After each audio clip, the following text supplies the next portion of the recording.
welcome, welcome, welcome live. We're live. And we have some new music. Getting some hip-hop vibes in here. Hope that's not too loud. Let's see. Just checking. And then we can start. Let's go in here, make a new tab. Just checking so it's not too loud, and then we can get right into it. Deleted their pinned tweet.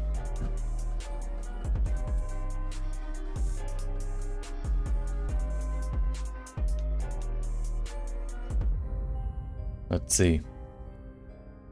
Let's see. Let's see. Let's see.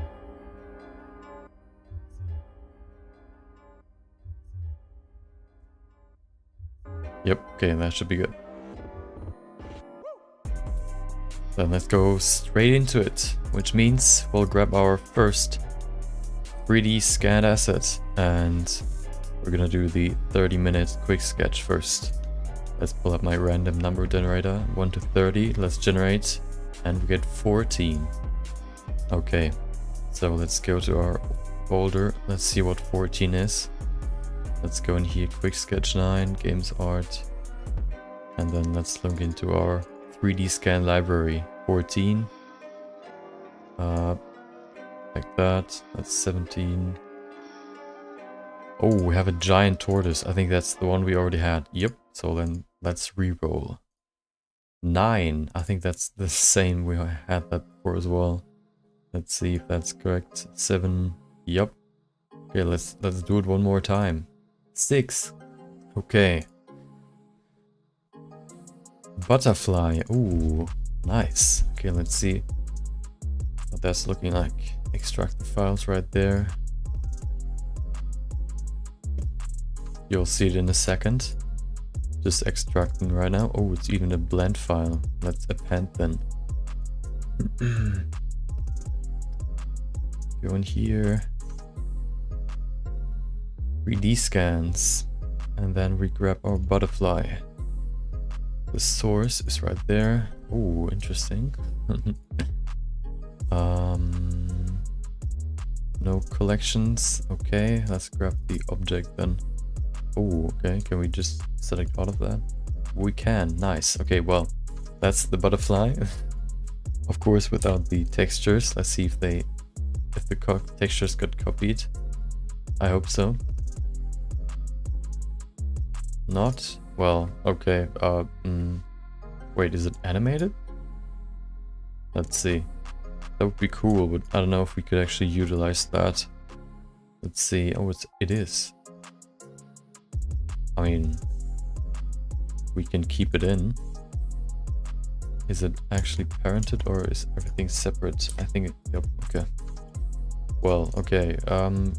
But the textures should still be there, which means we would only have to reconnect them. Where is the texture? Just gone. It's somewhere here, but I can't see it. Hello? There's no texture. What? Wait, what? Let's pull up the actual... Oh, I think I have to append the material as well.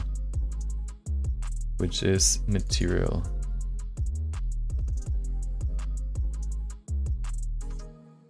Okay. Which one is which? I don't know. Wings. Okay, we need this one as the without the wings, so that should be correct. But I still can't see. What if we enable nodes? Nothing. Great. Okay. Well, that's a new problem. Never had that before. So let's see what happens if we just plug in these textures. Okay.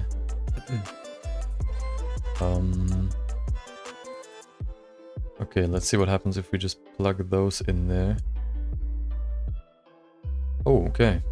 So that should actually work. So if you go in here and do the same, use textures.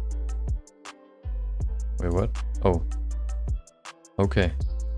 Do the same here. Right there as well. And then the wings. Use nodes. Put these in there as well. And then we have our beautiful butterfly. Nice. Okay. What we need now is, of course, the alpha map. So we can plug that in into the alpha channel or socket. And we do the same for the body. Put that in here. Put that into the alpha. And we have our butterfly. Perfect. Now, just to make it easier, I can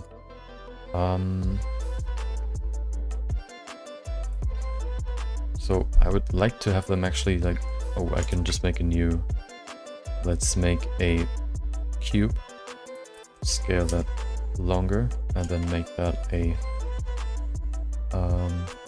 let's just remove the face, only faces, so the wire is still there.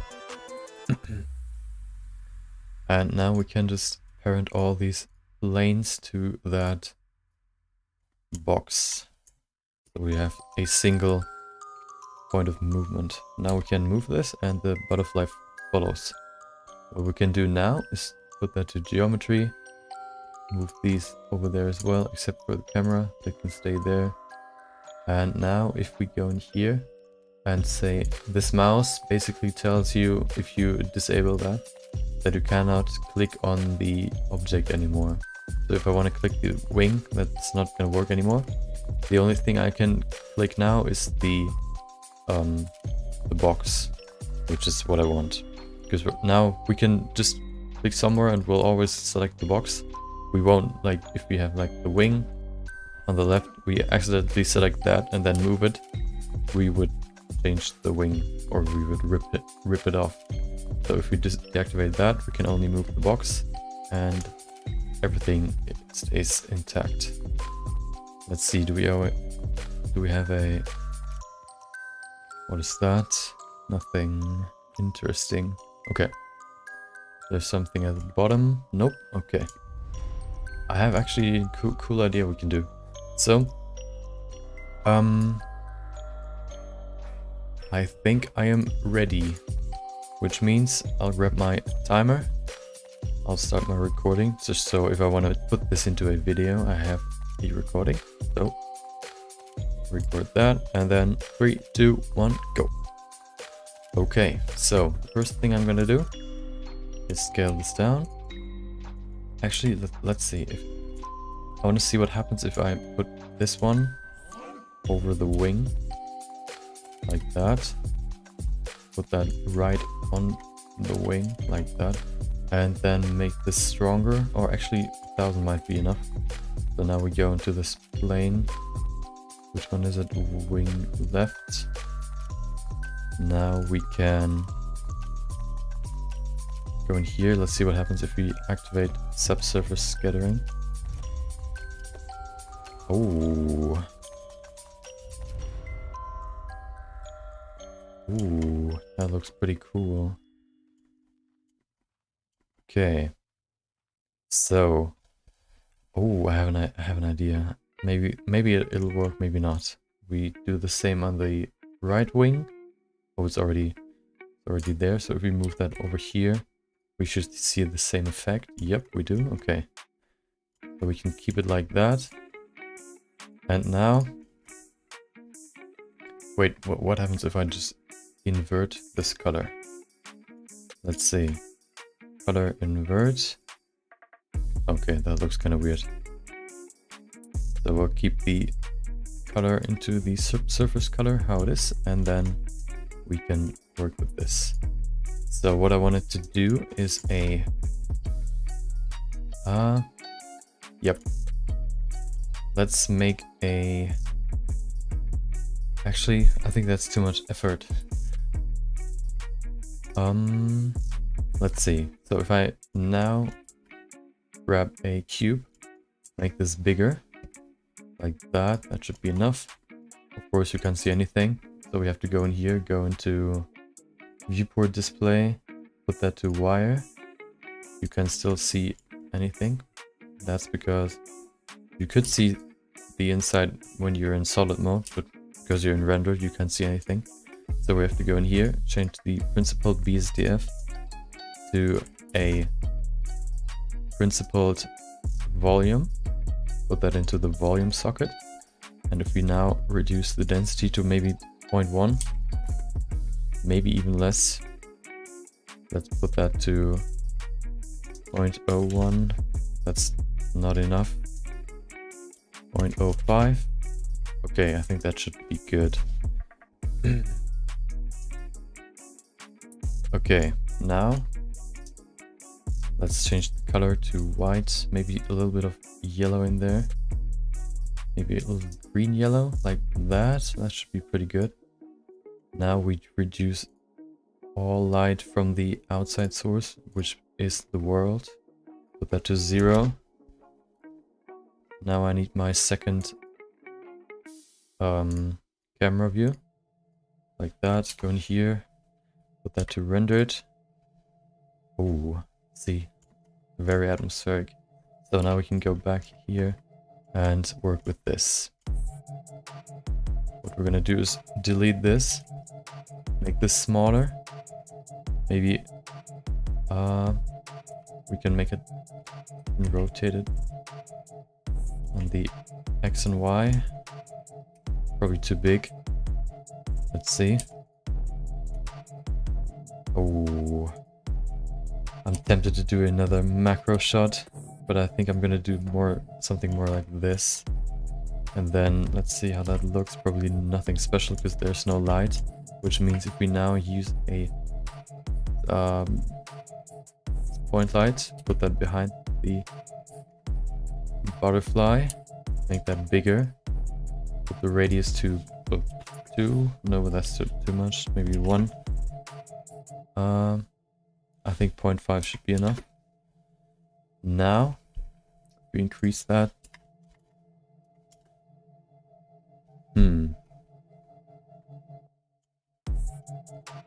Let's see. I mean, it looks pretty cool, but it's not really what I wanted. So let's change that again. Let's use a spotlight. We can also use an empty, put that in here, pull the spotlight up. We can say spotlight, please follow damped track to the empty right there. Now the spotlight tracks to the empty if I enable the correct axis right there. Now as you can see, it moves around and still tracks the empty. So what that does is I can more easily determine where the spotlight will shine on, and also just have more control overall. Let's see, maybe 1,000. Okay.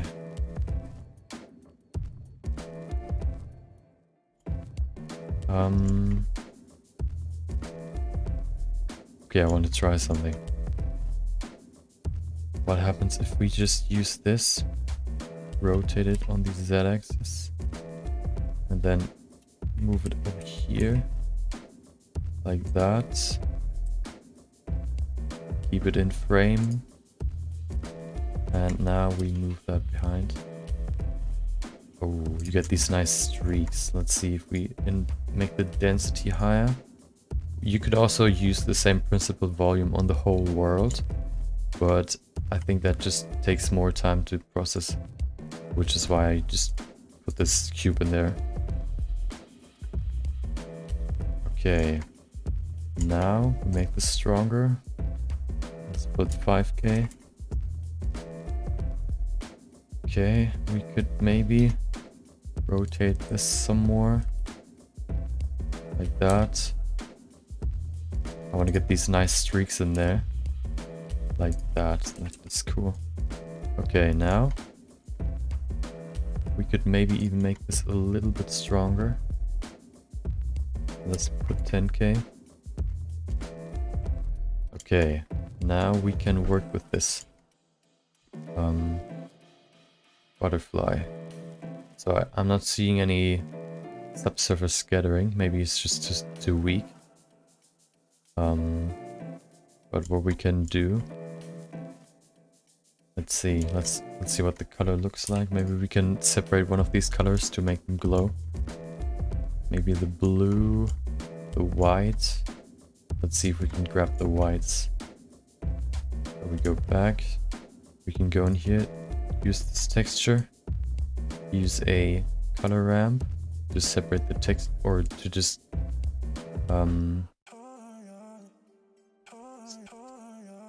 filter one of the colors out, which means we go in here and make the blacks really high, so we only see the white. Let's see if we remove this right now, we can see better. Now you only have these white spots. Let's see if we can maybe add a little bit more. Wing left. Okay, maybe. Oh, there are some more spots. Okay, that's good. That looks pretty cool. Okay. Now we can do the same with, or actually we can keep it like that. We don't need the body as well. So now, how much time do we have left? 20 minutes, perfect. Plenty of time, so now we can go back to rendered view. Put the cube on again. We should put that in here. And now, of course, we need to put this back in there. And now, if we combine, where is it? Shader, mix shader. We mixed in another shader, which is the shader. Let's see what glass looks like. Now, if we go in here and grab this, let's change the color. I think that's too dark. I think I'll rather use like emission than just this glass. So we go in here, use an emission shader, plug that in there, change the color to something more vibrant. We could also use an image to make it more textured and more interesting. So we go into my inspirations folder. Is there anything blue? That's pretty blue. Yeah, I think that should work. So now if we plug that in there, you can see not much blue, but now what we can do is just, of course, use a color ramp again. So we'll go in here, converter color ramp, plug that in there. Now it's black and white, but now we can actually go in here and change the color. Something bright blue, or yeah, like cyan, and then something more dark. Let's see. Oh, I changed the wrong color. Leave that there and then change to this color. Oh, that looks good. Okay, we could also change this color. That looks kind of weird right now. Maybe something more. Let's see, does that look good? Also, we can change this color. White looks kind of weird, or green, rather. Oh. Okay, now if we go back to the wings, we could maybe increase the emission strength to maybe 3. Make it just a little bit bigger. Stronger. And let's see, do we even... Yeah, we need the... Maybe we could lower the amount of... Let's see what happens if we increase the density even more. Maybe 0.5. Okay, you can't see anything anymore. 0.25. I think it's better if we use something like a lower value. 0.1. Let's see. We could maybe... Yeah, what happens if we change this color as well? Oh. Okay. Now if we go in here, make this color more saturated. Ooh. Okay. Of course it's really noisy, so it's kind of hard to imagine how it's gonna look in the end. But what happens if we just remove the subsurface scattering? Then no light should go through the wings. I don't think that's gonna change much, so we'll keep it at 1. And then 17 minutes left. We could add some more lights, which means I can go in here. Maybe up here. Let's see what the texture gives me. Oh, let's put 2 in the eyes. Let's use a point light. Okay, make that really small. 0.01. Maybe 0.1. Move that right on the eye. Like that. Copy that. Or duplicate it. We have 2. Now we can go in here and change the color. Something more like that. Same for this one. Let's copy the hex code. Basically the color code of the color. And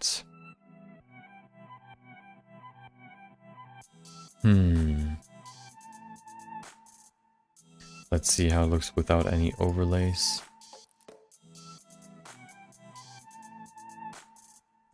Let's see. Not quite happy yet. We need something that just gives it this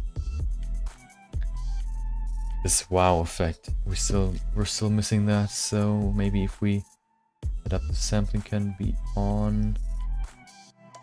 Go to color management, put that to high contrast.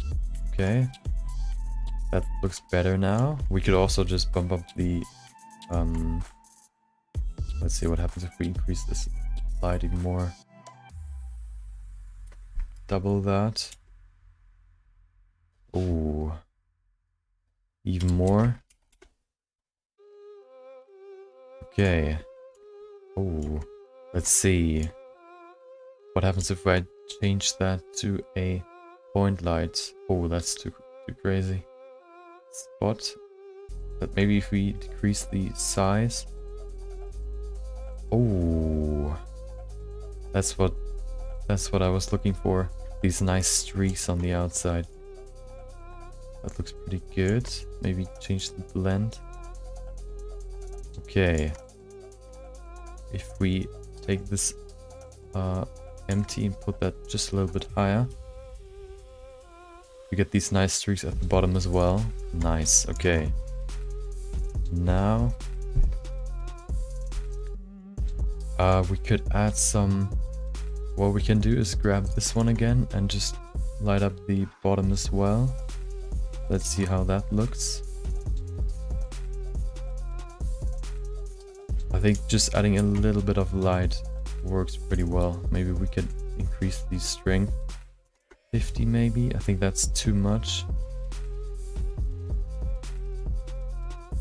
We could even change those to a spotlight. Let's put that to 25. This one as well.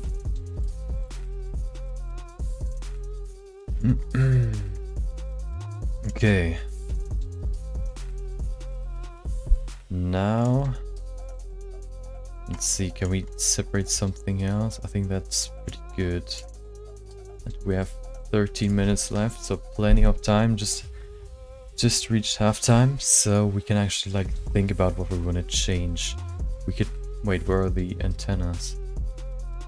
Are they even there? Oh, they're right there. Okay, maybe we can reposition those, make them more prominent. We put the cursor right there, and then change the transformation anchor to 3D cursor. We can just rotate them.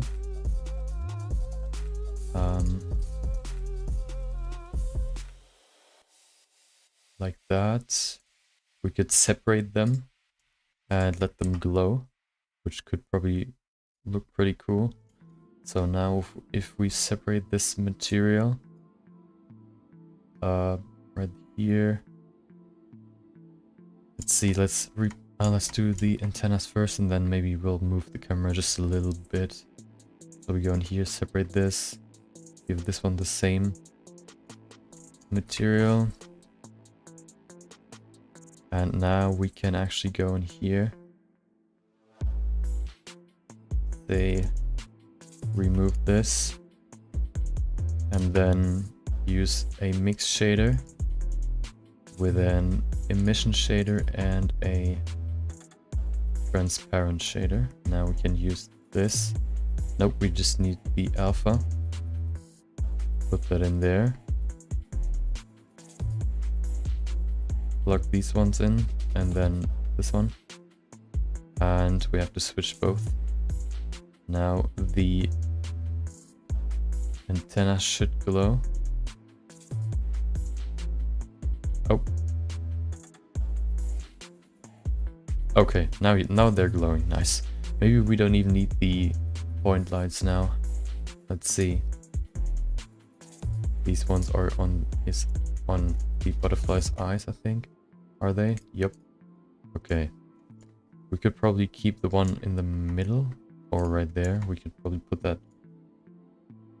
Oh wait, there's another one. Okay. Now we can change these to a different color. Go in here. Make that really... yeah. Put that... Okay, that looks pretty good.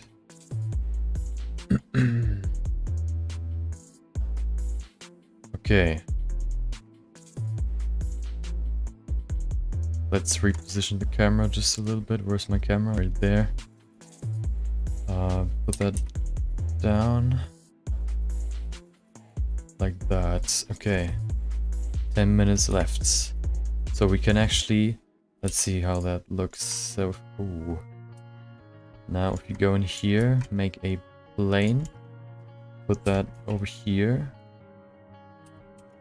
Over here. Right there. Oh.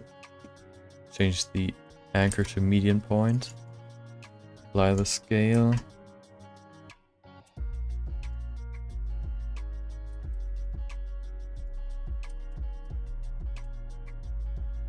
Okay, that should be good. Like that.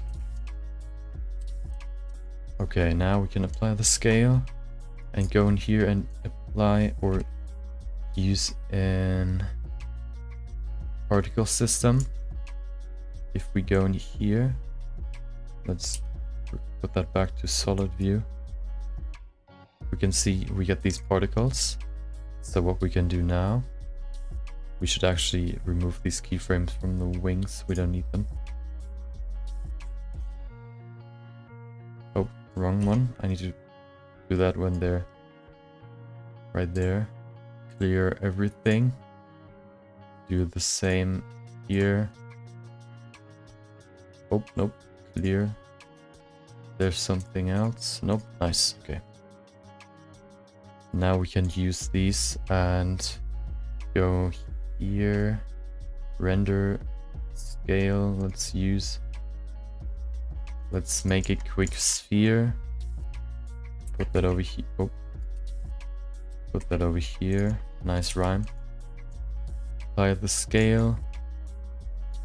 And then say render as object. Don't show the emitter. Also don't show the emitter in the viewport. Tell them the object it should display is the sphere, and now we have the small little spheres as our particles, as you can see right there. And now we can make these. Let's see what happens if we give this one a material. 8 minutes left, plenty of time. We can go in here, remove this, use a emission shader. Oh, Okay, put that color to something bright like that. Maybe change the size in the render. Scale 0.025. 0.3. Okay, they shouldn't be too small, but they should still be like noticeable. Let's see if the okay, color material. Yeah, that looks pretty good. If we increase the emission of this sphere, maybe to 3, you can see them better. Maybe a little bit smaller. Right there. Put that to 0.1 even maybe. I think that's not enough. We could of course change the number maybe to 2000. Let's see how that looks.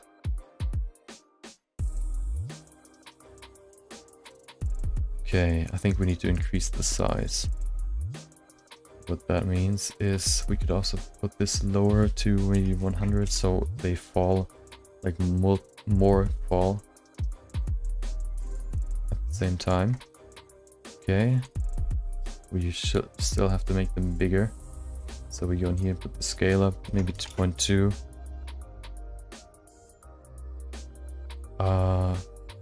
6 minutes left, dude. We have so much time with this one, so we can actually like focus and make this look good. I like the last 3 that I did. They look pretty cool. And the one last time was so easy to make. I could probably reproduce it in within like 5 minutes. I think we were good enough with 1000. Okay, let's see that again. Okay, that should be good. Let's make that bigger so we can see better what it's looking like. So what we have to add now to give this effect some more snaz, we're gonna go in here and say the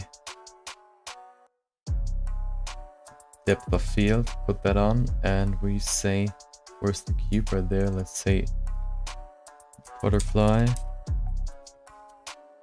Okay, camera depth of field, the focus point should be the butterfly. And now all the particles in the front will be blurry, and the ones in the closer to the butterfly will be more in focus. So if you put that down to maybe 0.5, should be really blurry in the front. We could maybe change this to a area lamp. Change the rotation by 90 degrees. Make that longer. Rotate it on the y-axis, and you have a I think that looks kind of weird. I like the small one more, so we'll keep the point lights. Maybe put that somewhere else, or we could add one more, put that over here on the head right there. Okay.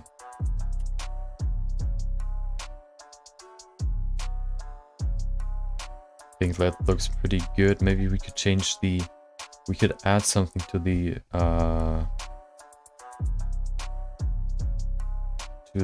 antennas.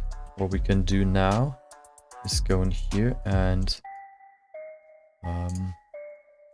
we can add a wave texture, or we can actually just add the same image that we have in the wings. Let's add that, copy that, put that to the antenna, paste that in, plug that in, and they look better. Now we can just say we need mapping and remove that image so we get a better like coloring, like a better structure. Let's see.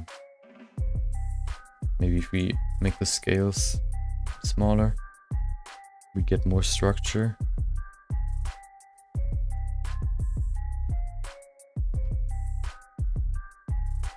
Okay. Okay, you can't see anything. Okay, let's go back to rendered. 2 minutes 30 left. We're almost done. Let's see if we move this around just a little bit to see if we can get some more interesting structures in there. I think that looks better. We could also just add a... Let's see if that looks good. If we go in here, use a wave texture. Okay. Plug that in there. Now we can say distortion higher. Way higher. Maybe just scale lower. Like that. And then say the detail up. Do we need more detail? I think that looks good. Now we can put this in. And the antennas have more structure. Okay. We could maybe change the color of this to fit it better to the all-around image. Not as dark. Maybe like that. Okay. 1 minute 24. I think we're good. Let's save that now. Just to be sure. Make a new folder.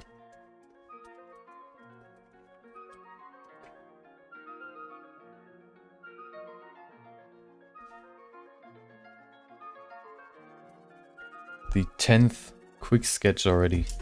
Dude. I mean, I'm not getting tired of them. It's still fun to make them.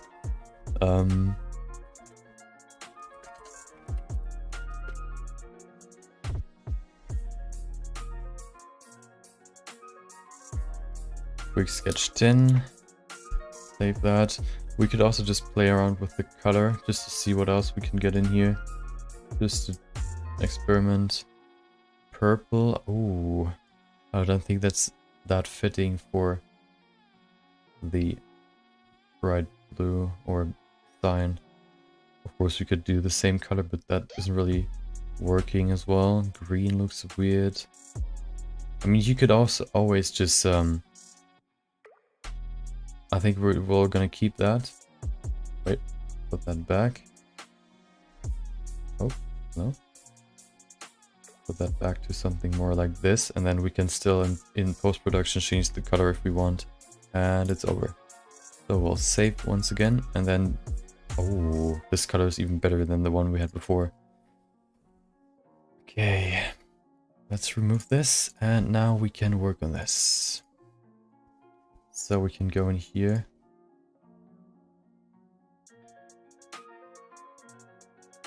And do our post-production, which means we go in here and just switch that to the compositor. Remove this, we can deactivate it as well, so it's not popping up again. Do the usual settings to render a fast sketch, like a compositing image. Use the denoising passes. Okay, now we go in here. We need the output to be an EXR. Open EXR right there. We can save one more time. And now we set up everything we need. So we can go in here, make our render first. So we switch to the image editor. So you can actually see how it's rendering. Now if I press the render image button, it should work. Nice. There it is.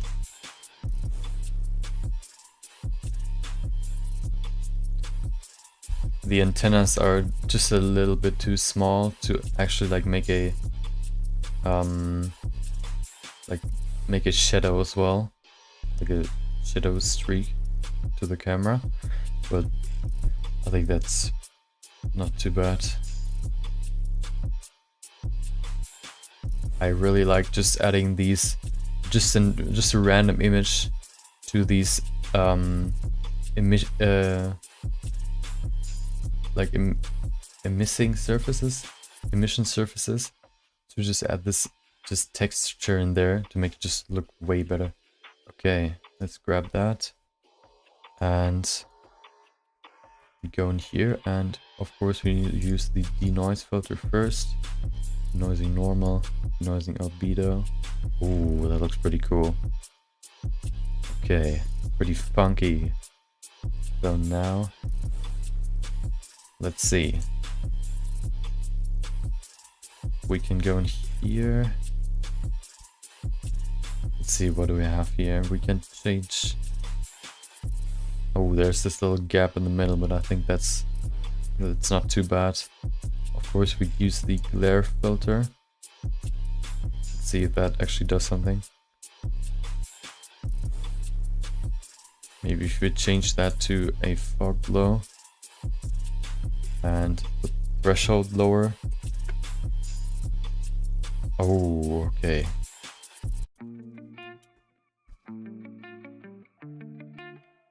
I like this rough texture in the background.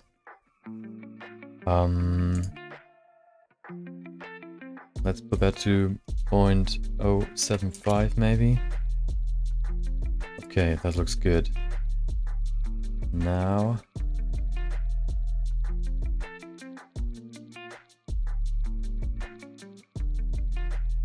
let's leave it at medium, and let's go in here. Let's see, of course, what the lens distortion adds. Maybe it looks worse. Let's see. 0.5 first, just to check. Dude, this filter is way too good. Put that to 0.1 maybe a little bit more. Look at this, these streaks look so cool. Okay, maybe 0.2. I think that's too much. We can keep it at 0.1. We just need these RGB strokes right there, or these dispersion smears. Now we can work on the color. So we can go in here and let's see what we can add some more contrast. That actually looks better. 0.5 maybe. I think that adds too much. Oh, 11. Oh my god. Let's see what 5 looks like. That looks actually pretty cool, but I think that's removing too much of the image, so we will keep it at 1 maybe. See how it looks without. Yeah, I think it adds some more contrast, of course, because we bumped up the contrast. So now if you go in here, maybe we could add a RGB curve as well, and then just bump up the eyes, make them brighter. Actually, it isn't really doing anything. I think we can just leave that. Let's see how it looks without. Yeah, let's not use that. We can put that in again. And let's go to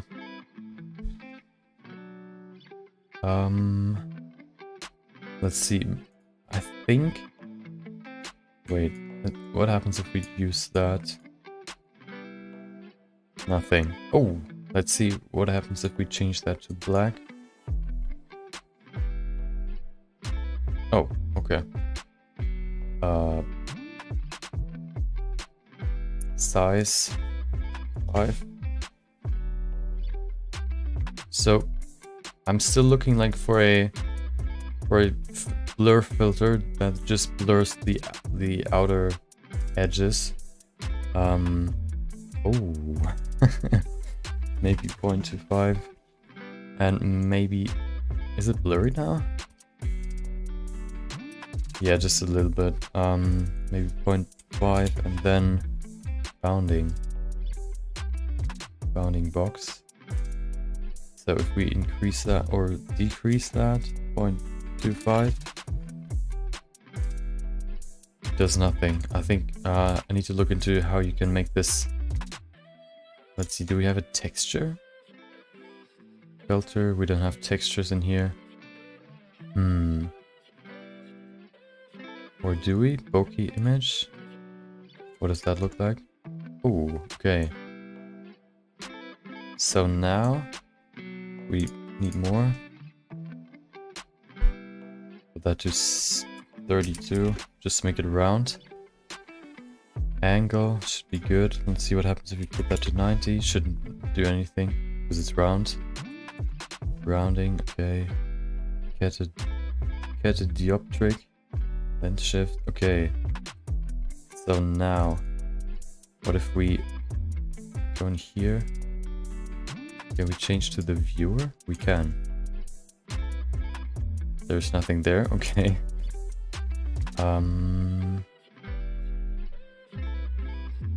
Filter. What am I looking for? RGB curves. Oh, now I can see it. I want to make it blurry, so we need a blur filter. Plug that in there. Plug that into the viewer node. Yep, looks good. Size 5. Does nothing. Nice. Why not? What is happening? So, wait, let me see what happens if we now use this bokeh. Use a bokeh blur and plug that bokeh in there. Switch back to the render result. Size, okay, bounding. Yeah, 16 looks good. What happens if we put that down? Okay, oh, okay, it actually works. So if we now put the size down to something less, maybe, wait, what? Now it's blurry, still blurry.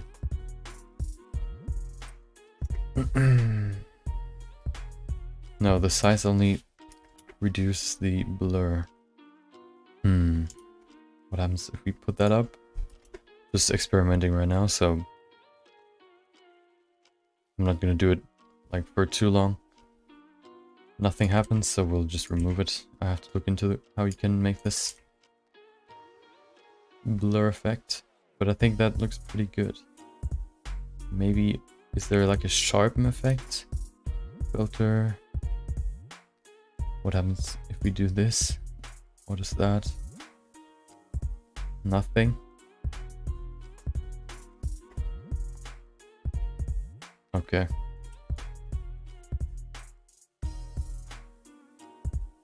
Vector blur.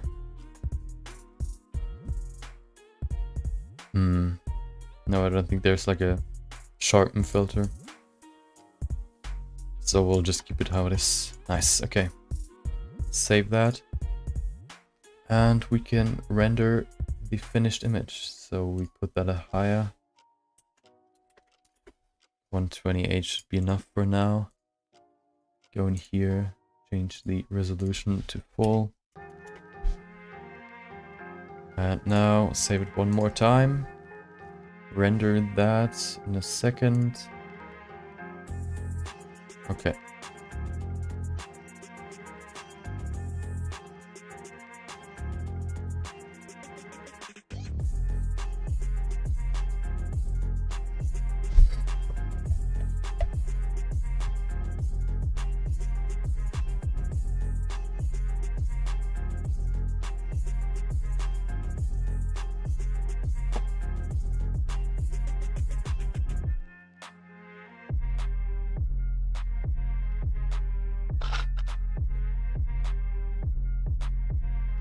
Takes quite a long time just because of all the like mist in the air that gives you so much noise that it all just has to be calculated first. That's why it takes so long. We could maybe just see the final image. We could maybe reduce all of that, put that to 50%, and then let's reduce that to 32 again.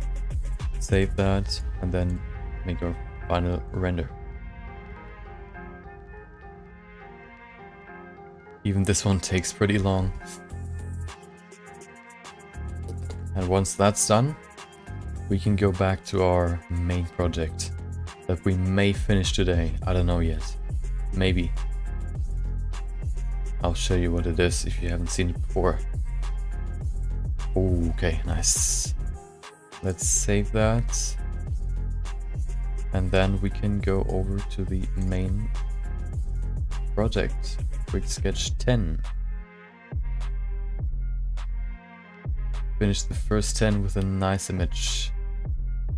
PNG.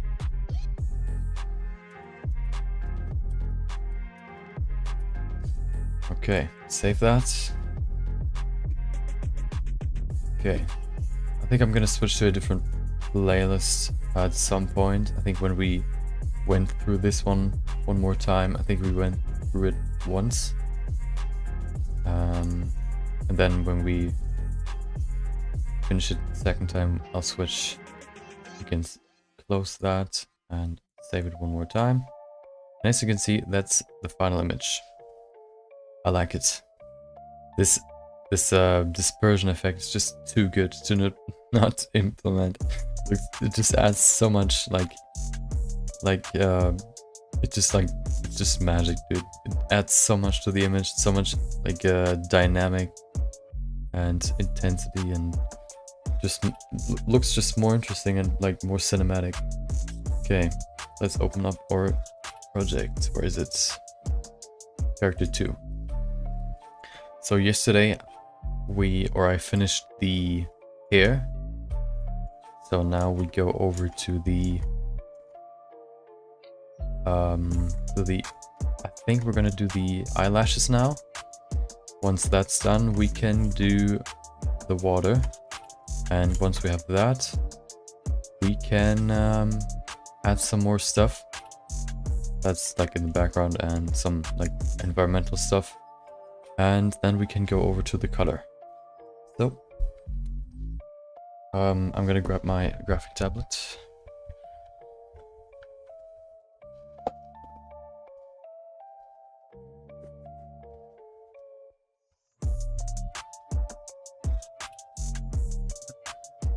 Okay, there it is. Hope everybody's day was great. No bad things happening. My day was pretty good. Nothing special happened. Nothing. Well, like I had like a lot of free time at work. So I could actually work on my stream alerts at work, because I just had nothing to do. So I thought, why not? So I have the icons for it finished. What I'm doing now are the animations, and then they're basically done. So let's see. So I think how I'm gonna make these eyelashes is I think it's the easiest way to make them look good is, yeah, I think it's time to make her asymmetrical. What that means is we go in here, we can just go back one more time. Actually, do we have to make, we could, we don't have to do it now. We can do that later. Actually, I mean, if we're not going to change anything else, we could do it now as well. Yeah, I think we can do it now. I'll just gamble. So we can go in here and reduce the resolution, because we're going to work on a lower level, maybe 2. Now we can go in here and just give her some asymmetry. What that means is maybe like move her left eye. Oh, wait, we have symmetry on.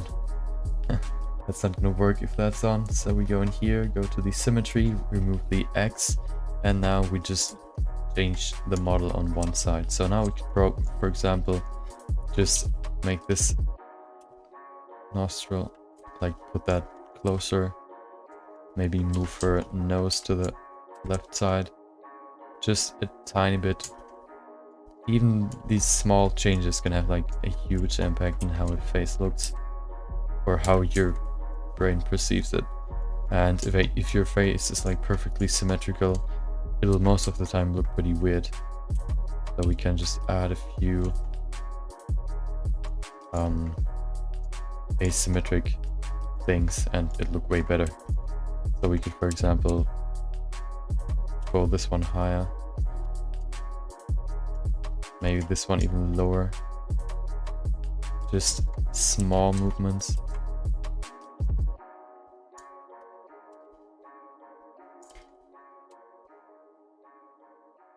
Like that. Okay, it's not gonna change much, so you won't see like huge changes, but it's just gonna add like small, the smallest of details that can still make the image look like better.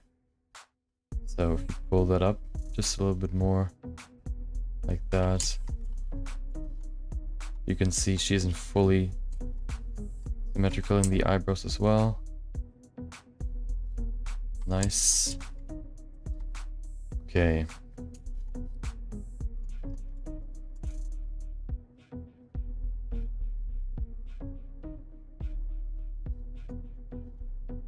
Like that. Okay.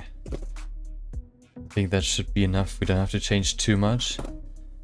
For like old people, you can change like a crazy amount and it'll still look like a believable person. For example, like moving the bridge of the nose way to the side. Like if you go in here and, for example, first of all make like this huge hump in there,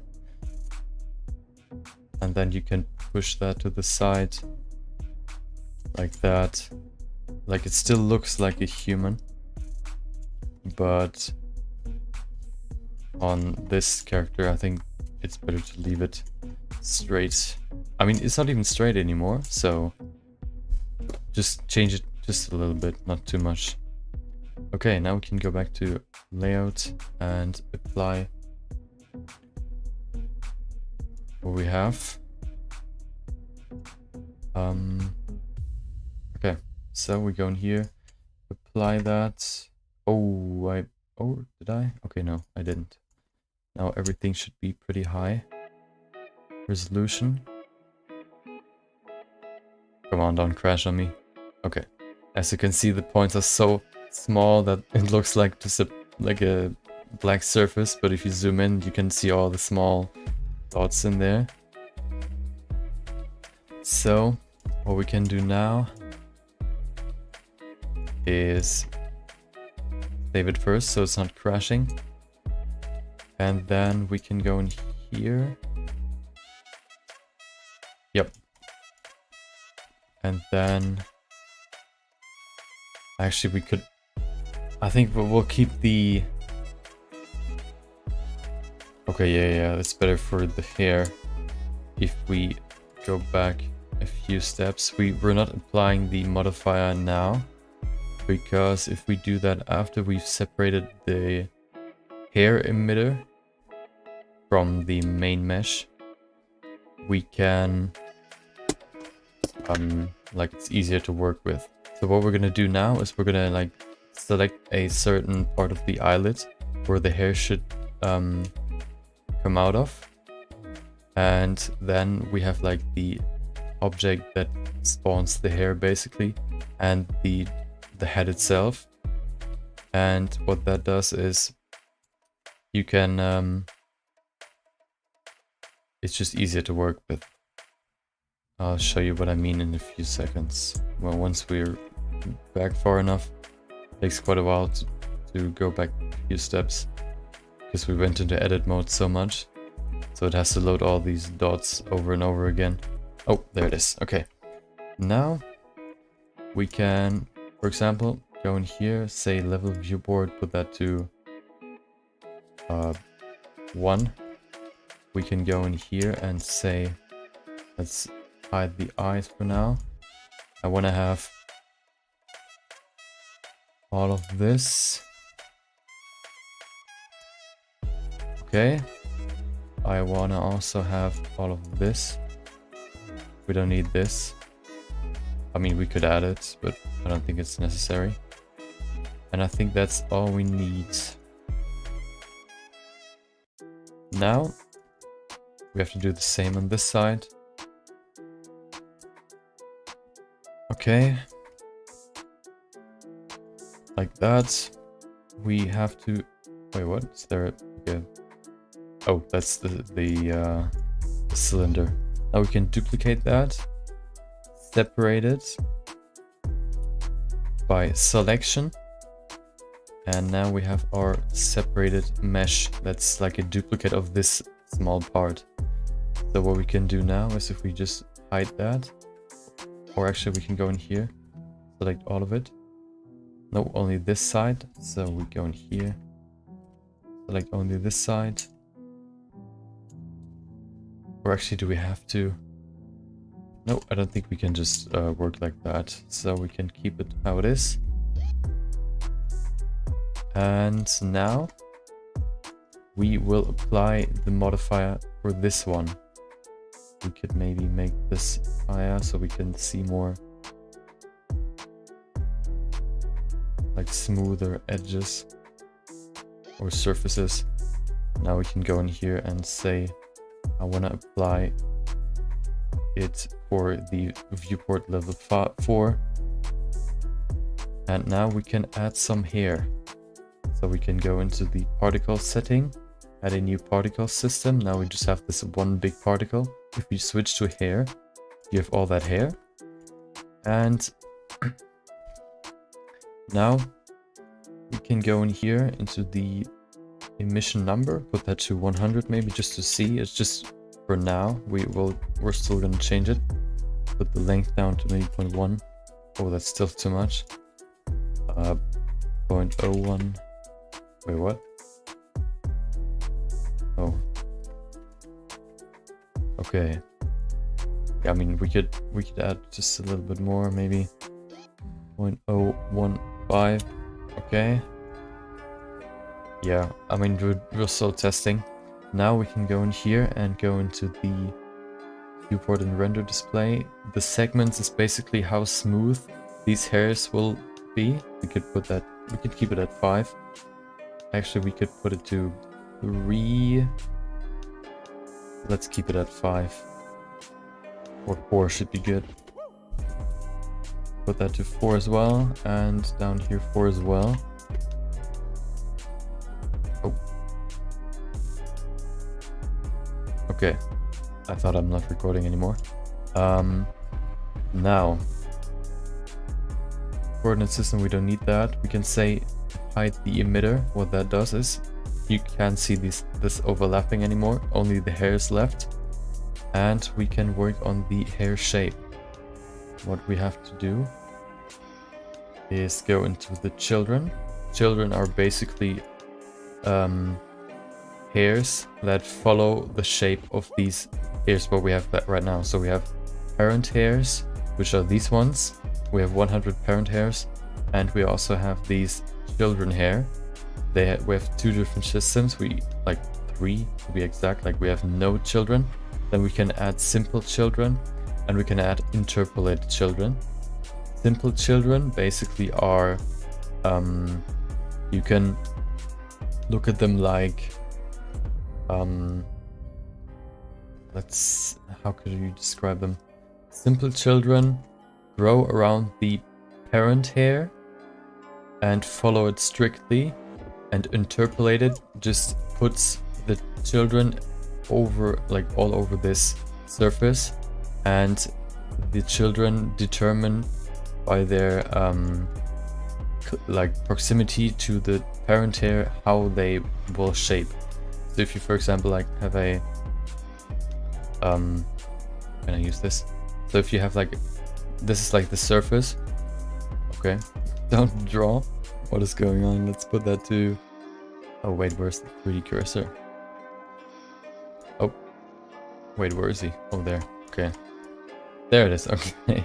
So if you go in here and say this is the surface, you have one hair that's going like this. That's the parent hair. Let's put that to red. Okay. And then you also, like, you have two parent hairs that go like this, and then you have like the children hair. What interpolated does is if you have like a hair, like a children hair that's close to this one, it'll like form like this. But if you have like one in the middle, it'll stay like this. And then if you have one right there, it's gonna be like this. So if you add just a few more, you can see how they spawn randomly and determine their shape by their proximity to the closest parent hair. If we delete that, I can show you the. Now I'll show you the, what are they called? Simple hairs. With the simple hair, the children hairs, you can determine how far away the children hair will spawn, which means let's actually put the interpolated back in here. That's the interpolated hair. Pretty rough, but you get the point. Maybe this one should be more like this, and then you have this gradient of adjusting to the parent hair, like that. And then you get the simple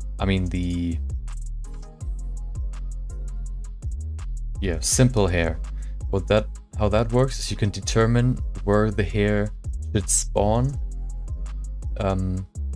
how close to the parent hair the simple hair should spawn. So you can determine, like, in this radius the hair should spawn, and now all the hair that you can say how much of the hair should be created of the children hair. So now you can go in here and say, okay, in this area the children hairs of this parent hair should spawn.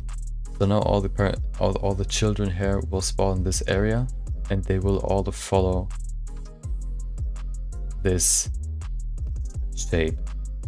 If you say, for example, the radius should be higher, stuff like something like this, now it's gonna spawn all over here, everywhere, and they will have the same shape as this parent hair. And then you can do stuff like all the children hair will meet at the tip of the parent hair, or stuff like you can make them really small, and then you can not only have one hair but like a whole strand of hair. So these ones are better to have like set strands that you want to place somewhere. Interpolation is better for just filling out a surface with hair. So interpolated hair is really good for fur, for example, where you don't really, well, you still have to like make strands, but you don't need to like give them like these strands that you can see in the sketch that flow in a certain way. Hair, interpolated hair as well, it's good for fur, just because the fur is more like just spread all over the body of the animal, for example. And then if you want to add just like these special strands that follow a certain or have a certain flow, you can add another particle setting that gives you then the ability to switch that to the simple hair, and you can add these customizable strands that follow the exact way you want them to follow. Let's erase everything.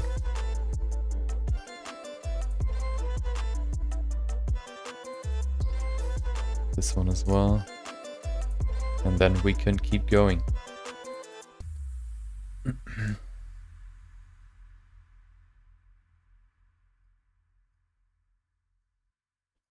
Put that down. Nice. Okay, now we can work.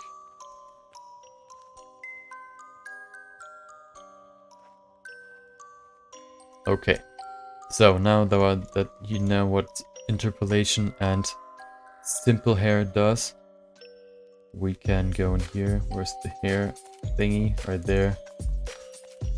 Eyelashes, let's just call it that. Oh, I think you couldn't even see my my little mouse buttons right there, where you can say that all of these objects won't be clickable. So if you want to click this object, you can't anymore because I deactivated this icon.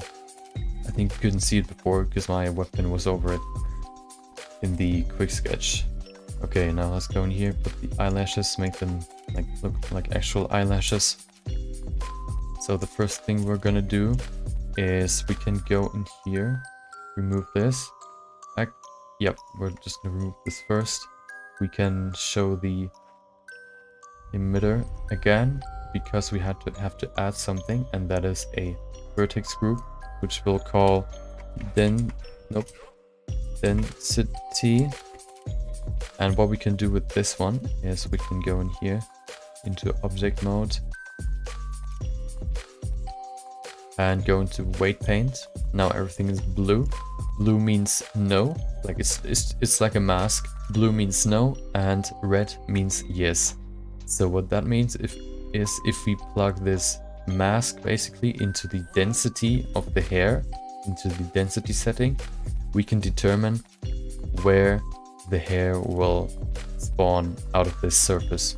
So now if we go in, for example, if we created the density vertex group, we can go into the hair particle setting, go into the vertex groups, put the density in, and now if we go in here and actually add, look, that is that you have the draw brush, and now if we just, as you can see, we can basically draw in our eyelashes. So now, once I've increased my clip distance or decreased it, we can zoom in more, and then we can add some eyelashes. Let me get some reference real quick. I think eyelashes like spawn below, like not on the surface that looks like in this direction, but more like right here. Which means, let's see if that's actually true. Just looking up some reference. Okay. Yeah, I think they grow out of the lower part.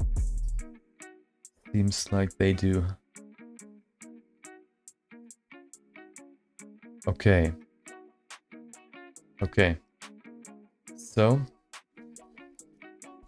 let's remove this part again, subtract, get rid of this,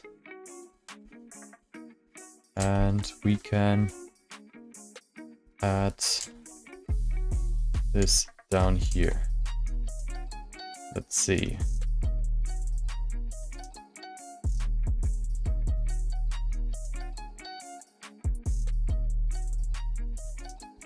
So we're gonna go in here. What is this weird shape in here? Why is there this flap just hanging out? Where is this coming from?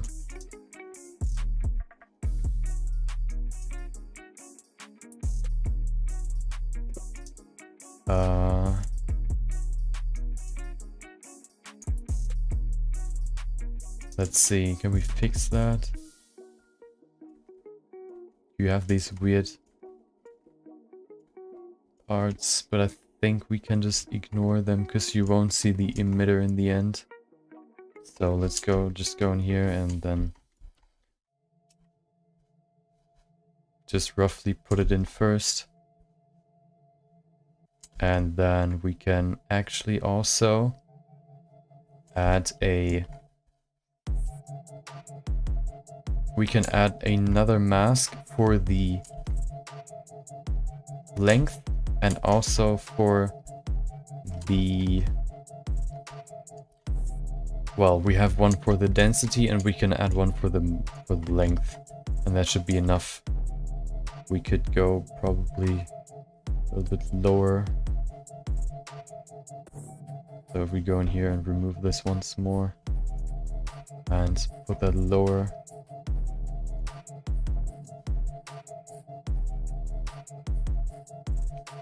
Okay. That's good. Now we have it on the upper eyelid. We can do the same on the lower eyelid. Of course, we don't need as much down here, but we'll just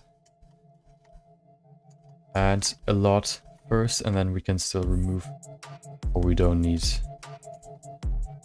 So just add it right here.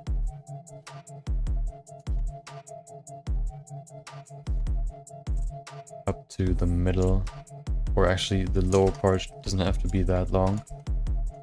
We could maybe go just a little bit further, right there. Okay. Now, if we enable this, go to object mode, and let's look at the model.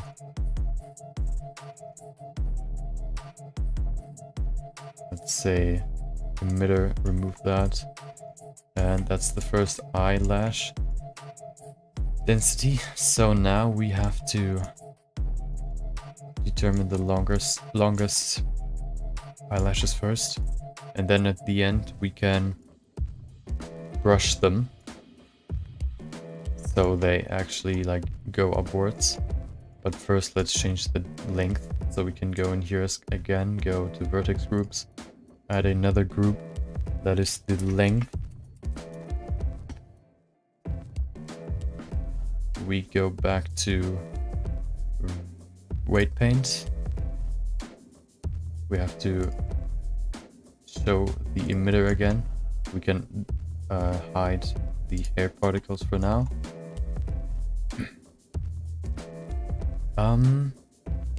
We could actually, can we just copy this one? Copy, delete. I want to copy these this vertex group. Let's see, sort by name, copy vertex group. But then if I go in here, I think it's gonna, oh, length.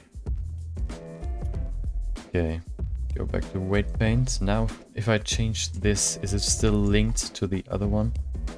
So for example, if I go in here, put the subtraction to 0.25, we can go a little bit wider.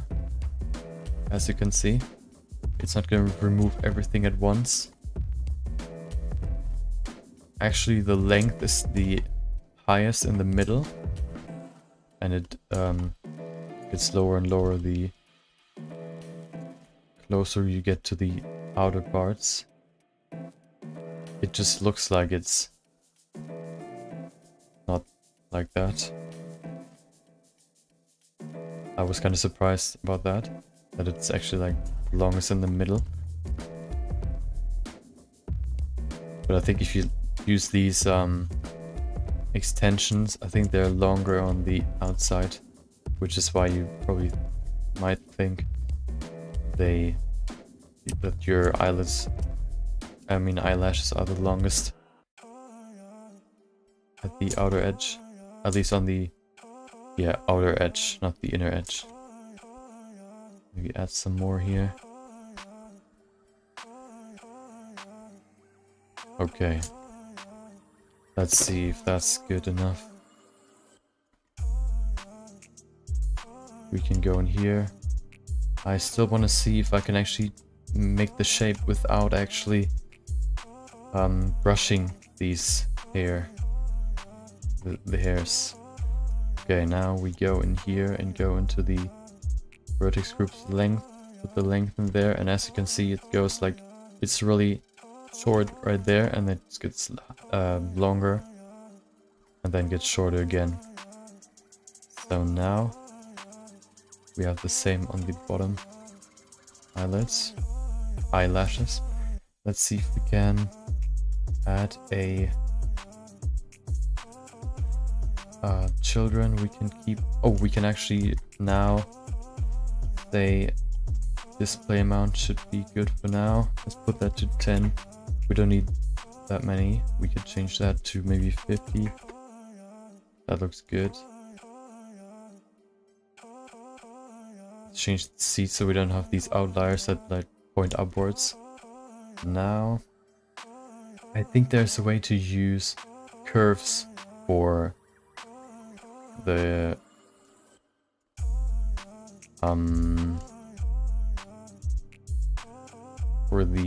shape, but I'll see if I can use a kink. Let's see. Kink type curl. Oh. Okay, that's not the right one. Let's see, what else do we have? Wave. Okay. But I don't think they're gonna like point upwards in the end. Here's shape. We can let's go into rendered view. Now you can see the hair. And we also separated this eye part for the hair just because if we apply a different material to this hair, to the surface, the hair is gonna use the same material that this surface has. So if we change the color, we can separate this and change the color to white. You can see the surface changes and the hair changes as well. Now if we get our model back, you can see the hair stays white and the skin is still brown. Now we want to change the thickness of the hair.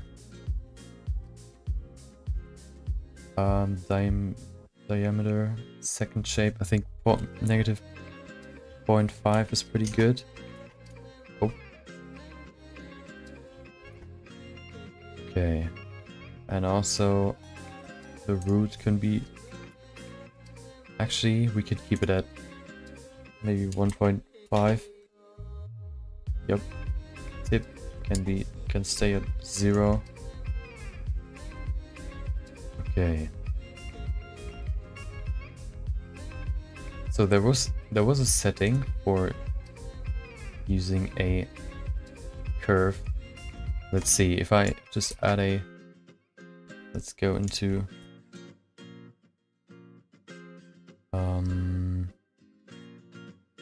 let's add... No, we have to go to cursor to selected, wherever that is.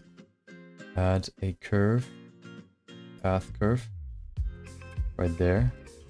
And now if we use that, put that in there, closer to the eye.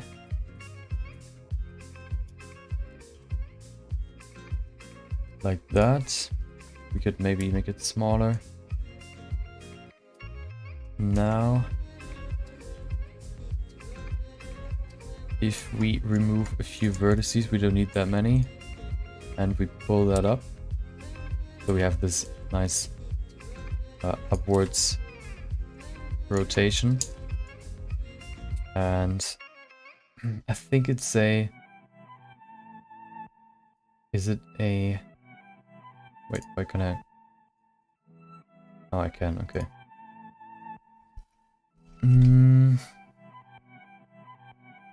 Plan to...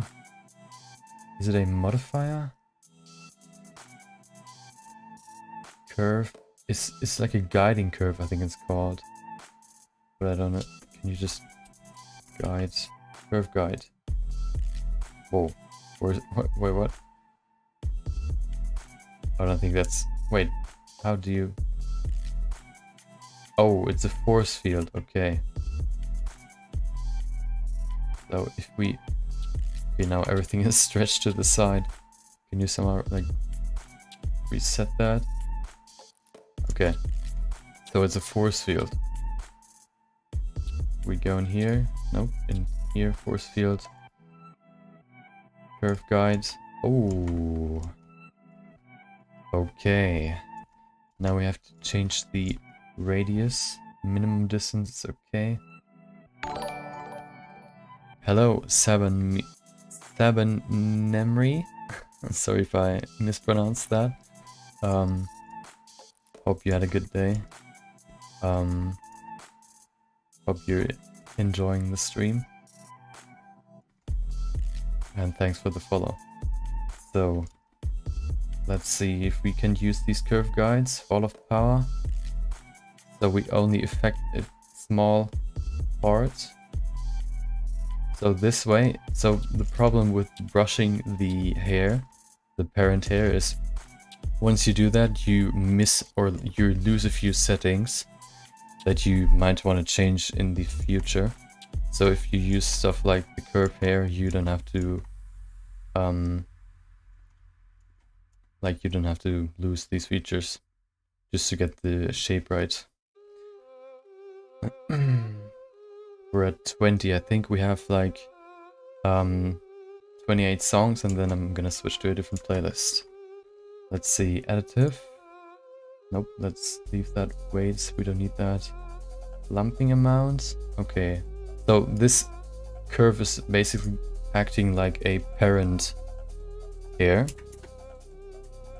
So if you, for example, have you can also do that for the parent hairs. You can activate clumping. What that does is all the children hair now go to the tip of the curve, or to the parent hair that is closest. But we don't need that. We need 3. Okay. That's not looking good. Let's see, we need to somehow decrease the... Okay, minimum distance is just... Oh, wait, I just saw it. Oh, there it is. But it's too small to actually see. Come on. Okay, that's... Okay, so if we pull that higher... Wait, which one's the effector? Fall of power? Let's see. I think if I add just one more right there and change the shape, that's not gonna affect this one. Okay, so we need to add another one. So what happens if I just add another one? Put that over here, change the shape now. So now you can actually see both of the curves affect the hair, but in a weird way. I think I'm just gonna use the brushing method. I've tried this before, but I think we can just not make these force field settings low enough to actually use them. Maybe we reduce this manually. Now okay, wait, what makes them so free?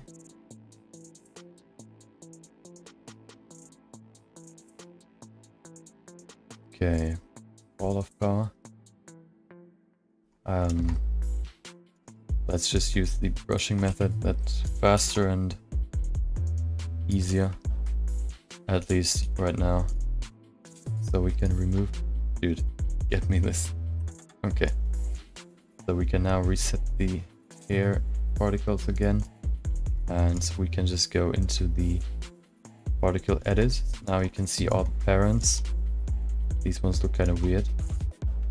But what we can do now is go into this view. And first of all, make them like straight so we can actually see which ones point or are from which side. Come on. Are they like blocked from... They're stubborn.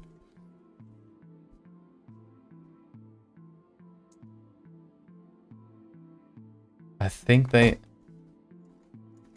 this part, let's just remove this part and then we'll see what happens. So if we go in here, Let's see. Let's just remove these faces.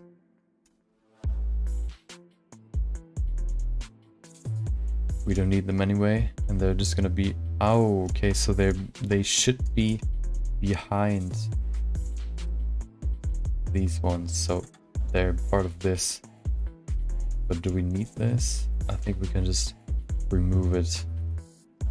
So we can go in here, select this, and go to here. For example, go to this face. Oh, okay. We need to select this one, and then go over here and this one, and now we can delete them. It shouldn't be a problem anymore. Now we still have these ones. If we go in here and select this one and press Ctrl plus, you can just add more and more to the selection. We can add one more. Nice. Remove the faces. We cleaned that up. There was just a bit more over here. That's not even part of the... Okay. Yep. The rest we don't really need. That can be removed as well. Okay, now it should work. Now if we go in here, you can make them straight. Okay, it was actually the faces that are acting up. Make them straight. Increase the strength to make it easier. You can also see all of the particle anchor points, so it's easier. Pull them all forward. Wait, there's... Whoa. Wait, how are they over here? Can you... Oh, I think I painted over there as well. Well, we can change that soon. Wait, is there actually? Did I...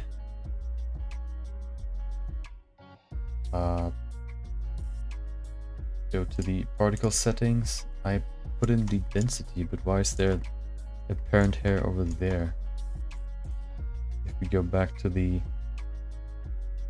weight paints, there's no color over there. Is that just a glitch? I would guess. So we can just ignore that. Let's go back to the particle edit. And we could also... So, because we brushed them now, we can change stuff like the amount of parent hairs. I would like less parent hairs, so it's easier to determine the shape. Because we're going to use the interpolated children hair, so we're going to remove this. Add a new one. Switch that, of course, to the hair length to 0.001. That's not enough. 0.2. 0.1 should be good. Yup. Now we can apply the vertex groups, density and length. And we have the first part done. And now we can go in here, add the interpolated ones as well. Now we have a lot of children hair, or hair in general. What we can do now is just remove a lot of parent hairs. Maybe we need so if we have both sides, if we want to have like roughly 3 or 4 at the top and bottom, which means 8 in overall, we will add 10 because it's like randomly placed. Okay. We should probably add the weight paint over here as well. Let's remove these faces first so we don't have to bother with them later.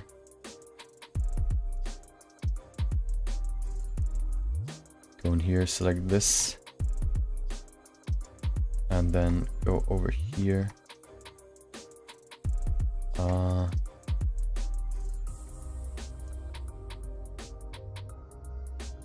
Let's see what happens if we just select this one and then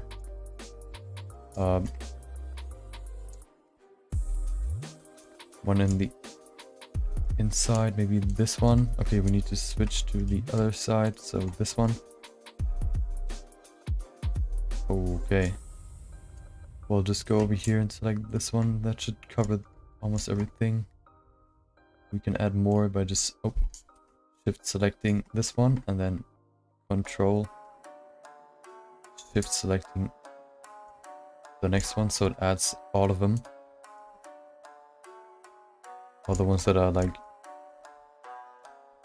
on the way to the second selected face. So now if we remove that, we don't have any bad faces. Let's remove this one as well, just clean it up. We'll make it easier.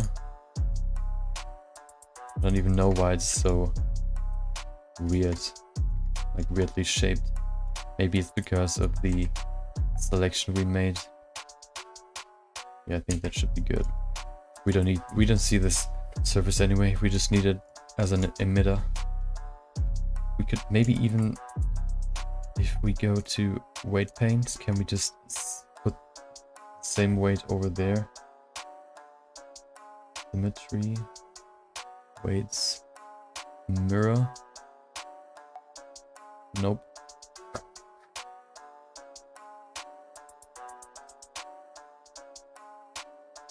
Okay, we'll just paint them in as well. Will be easier than trying to figure this stuff out. So use the brush. Add some more density, right? No, we're in length, we need density. You can just switch between two different vertex groups by clicking on them. So if I, for example, add a little bit more here, we could increase the strength. Add some more here. And then switch to the density. Because we use the length vertex paint. I mean weight paint, we don't need to do that anymore. Now we can select all of these. If you want to select more, you can press Ctrl and Shift and just add more to the selection. Put them into the correct direction and then give them the proper shape. Like that.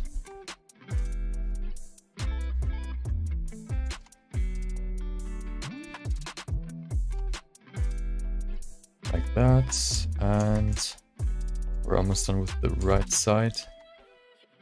At least for our first settings, we might have to adjust them. Okay, that looks good. Let's see how it looks now if we add interpolation. Okay, there are some that go upwards. I think we just need to add a few more hairs, at least in there. So if we can go in here into particle edit. Wait. Why is it going upwards?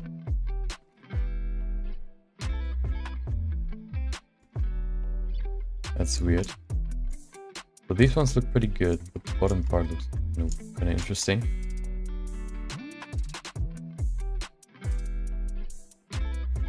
Is it like, can we just... Let's recalculate the normals real quick. Now it looks super janky if you reload that still, so we have to flip the normals now. Nope.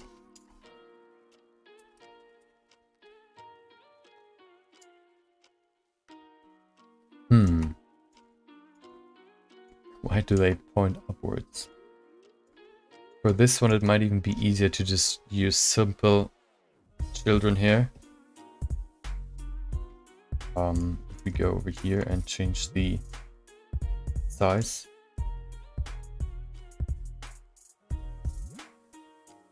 Nope, which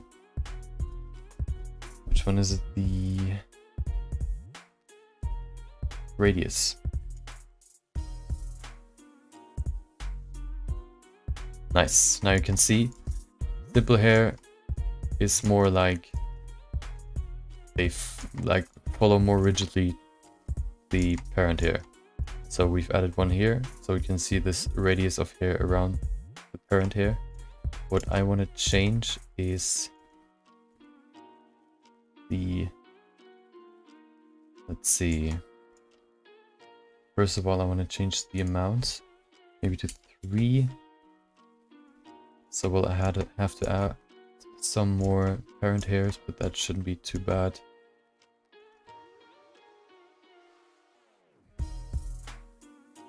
Length, if we change that and change the threshold, some of them will be longer, some of them will be shorter. That just adds some more realism, because not all of the hair is the same length. Okay. Also, display should stay at 3. They're kind of like have these rough edges or corners. That's just because we've put the steps at 3 or 2 even. If we increase that to like, for example, 5, we'll make them round, like smooth. We can put that back to 2 for now. Now, oh, we're already okay. Let's change the playlist. Want to hear something else? Crazy how fast you can get through a playlist of 28 songs.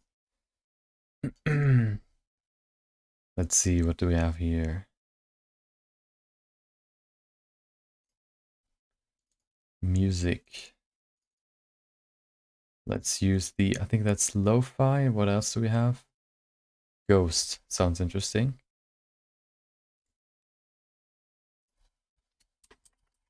Put that in a folder. Don't worry, we'll have music in a second. Put that in there. And now select all of them. Oh, we have 24, okay. Playlist, let's go. Okay.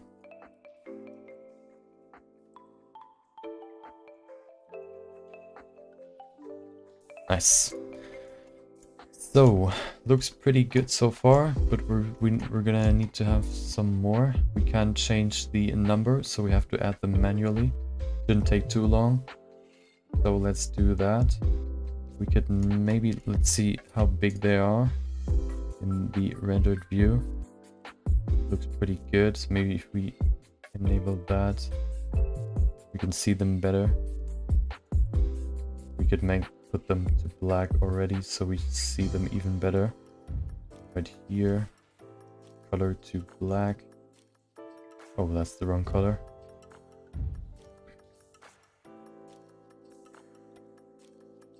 Okay.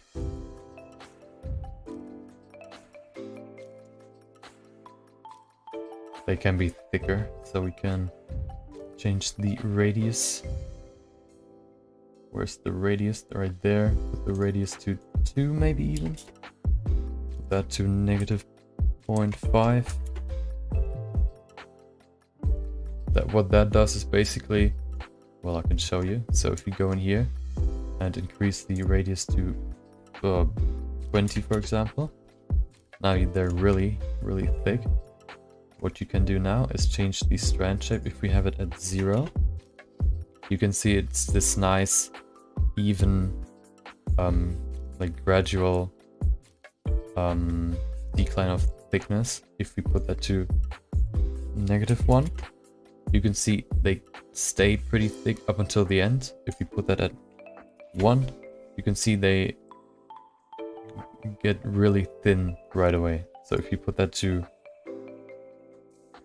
-0.5, they stay quite thick in the beginning and then get let's put that to -0.25.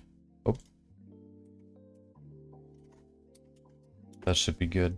They keep more of their thickness in the beginning at the root, basically. Can put that at 2, maybe 3.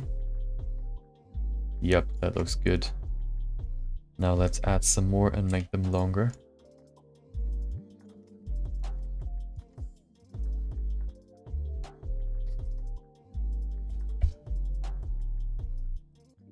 into particle edit. We can make these maybe even point upwards even more.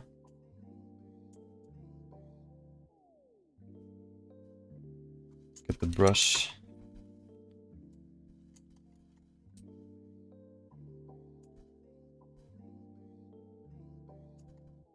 Okay. Take this one, just make it like adjust it some more so it's not like a rigid transition. Okay. What you can also do to give it the illusion of like these eyelashes. Eyelashes usually like clump up a little bit, and you can do that by going in here to clumping and put that higher. And as you can see, it looks way better than before.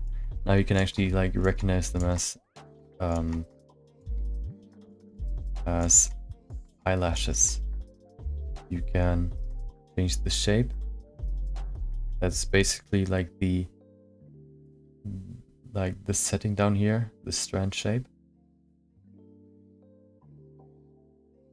So at the root they keep further, like stay further apart. Or if you put it like to 0 or -1, you can see they immediately clump up. Or maybe just keep it at 0. That looks pretty good. Twist. Nope, we don't need that. Do we need roughness? Roughness just adds some more randomness. I don't think we need... maybe just a little bit. So I'll show you what it does if we add some more. And change the size. Also, give it some more resolution. You can see what it does. Just adds some roughness to the hair. We can make it bigger. So it's not as crazy. We can't make it big enough, so it doesn't even matter. We don't need it anyway. Change the resolution back just for now. Roughness, where is it? There it is. Put that to 0. We don't need it. Endpoint. What that does is if you want to, for example, have the hairs clump up, but at the endpoint they shouldn't be like all in the exact same spot. You can use the endpoint to make pull them apart just a little bit. Now as you can see, they go apart at the tip. If you add just a little bit, it might help the overall look. Random just gives it some more randomness in their shape and the distribution as well. That should be enough. Size, of course, changes the size of the random effect. It's similar to the roughness.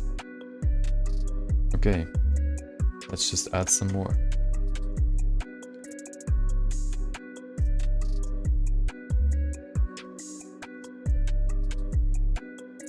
Oh, of course, we just want to add 1, so we go in here. Count, put that to 1. Radius can be very small. Just add a few more.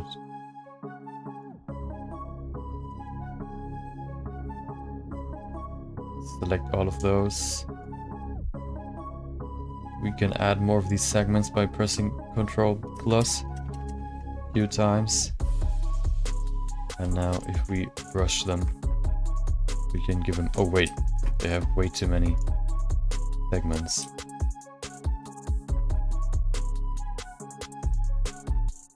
So we have to go into the plus, add hair, parent hair brush, and change the steps to 2. Is it steps or keys? I think it's keys. Now they should only have like the same amount. Put that to 3 actually. Now they... okay. That's the correct setting. I think keys, I mean steps, is when you increase the resolution. The keys make the hairs a little smoother. I could be wrong though. Now we select all of those and brush them. Give them their proper shape. Or if we missed two, we can do them later. Let's lower the volume just a little bit. Okay.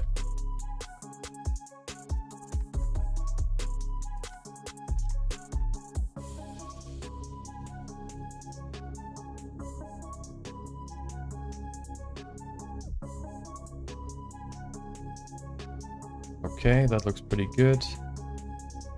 Change the shape of these three.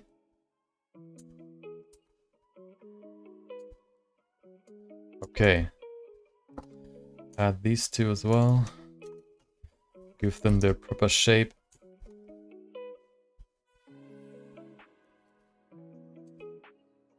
Maybe make them like not exactly the same. Okay.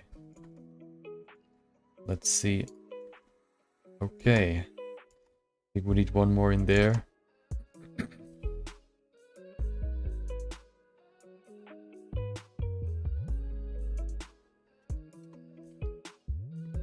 Grab the brush, pull it up. Like that. Pretty good.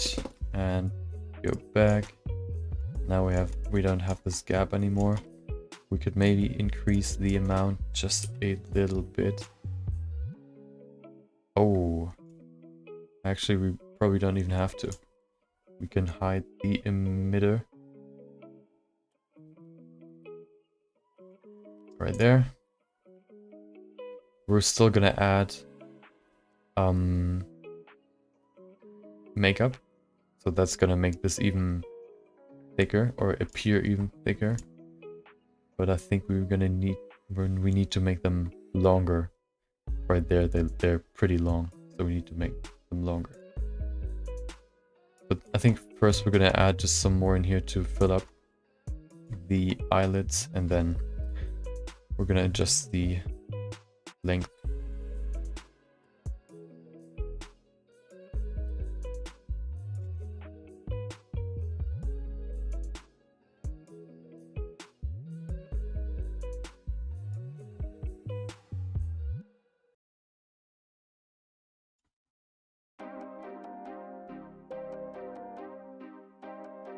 Okay.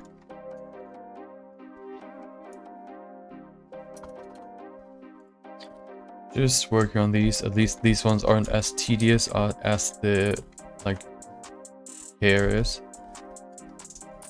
This one's just adding a few parent particles and then adjusting the shape, and it's not as much as this part that took quite a while. This should be faster.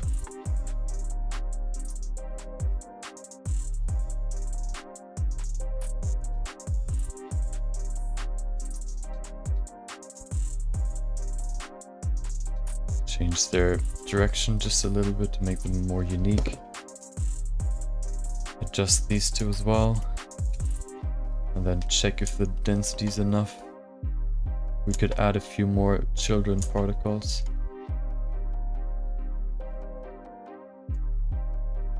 Okay. It looks pretty good. Now if we give it some more, maybe 5. Maybe even 7.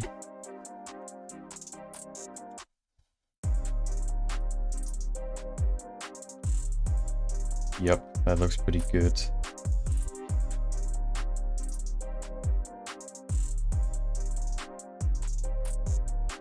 We still have to make them longer though. I think there could be a few more. This upper eyelid is pretty thick in terms of density, so we need just a few more right there.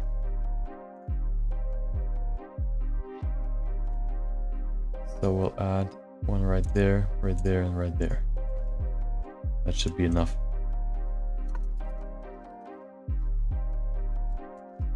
So this isn't like a super detailed project or anything, so I'm still gonna work like fast instead of like really accurate, which means I'm just gonna guess some parts or like rush through some parts because I want to get this done at least. Like, I'm probably not gonna get this done today, but maybe this week, so tomorrow, or maybe on Sunday. Okay, let's see. That looks pretty good. Now if we change the length, we can use the length brush. Select the radius, looks good. Strength, and switch from, yeah, we keep row, we don't use shrink. And now if we select these ones, we can make them bigger or longer. So what we're gonna do, go in here. We still have to adjust them afterwards because they now just go forward. So we have to push them up. Maybe we can shrink these ones. Okay.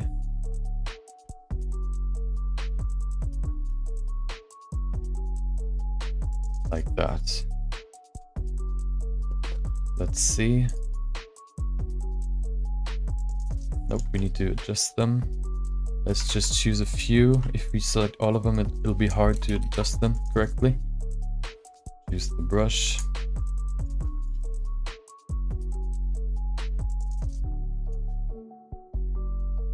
Okay.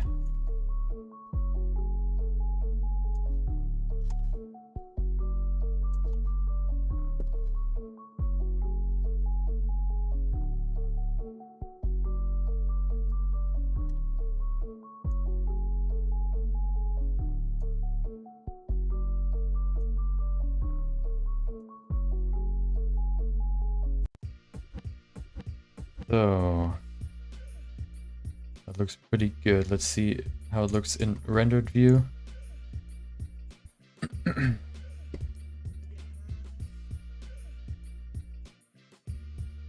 Let's give them some more resolution so it looks better, actually.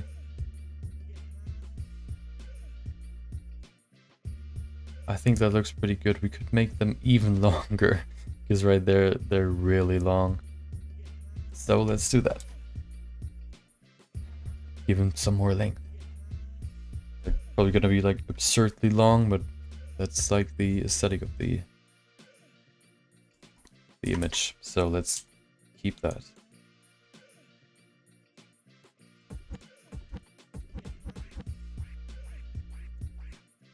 Even longer. Okay. Give them some more length as well, so they're proportional. Okay. We need to pull them higher.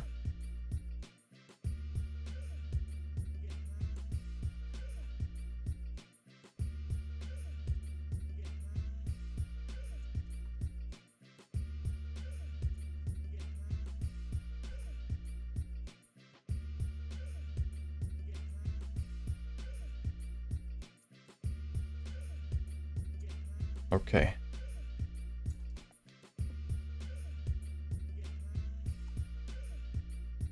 I think these ones could be lower.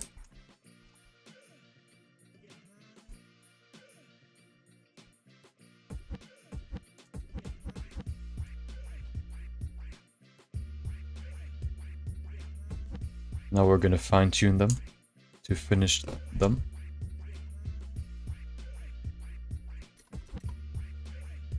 Pull them lower because they come from the bottom of these eyelets, so they have to make like a whole like bow to get up like that. And as you can also see, the hair isn't that high, like not even as high as this fold right there, or this, yeah, this fold, and these ones are pretty high right now, so I'll pull them down some more.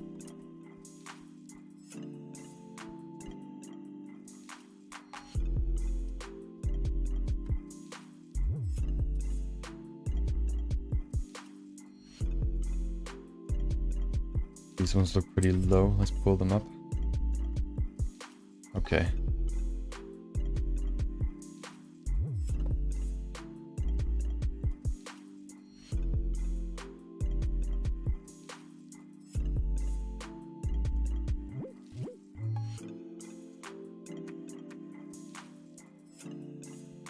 I think they can go pretty straightforward.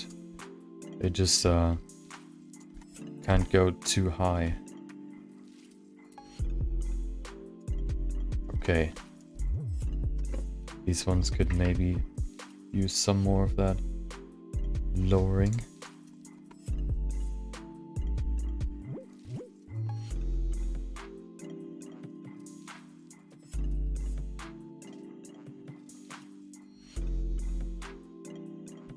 Okay.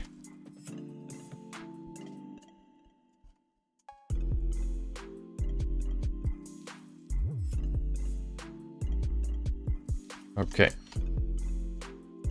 These ones look pretty high. Let's make them lower. Put them lower, I mean. They're also pretty long. Maybe we can shorten them just a little bit, or just put them lower so they appear shorter. Like that.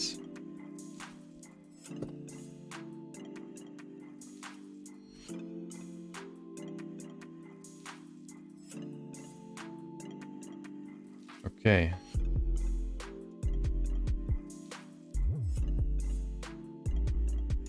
If we now give them some more resolution, maybe 5. Okay. That looks pretty good.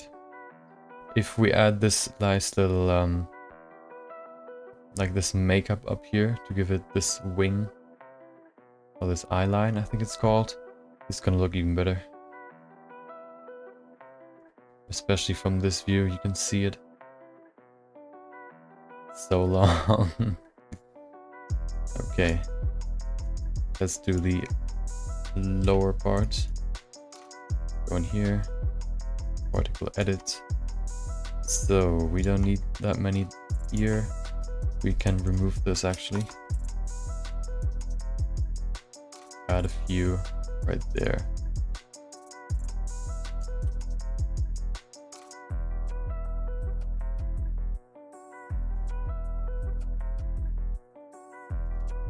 Okay.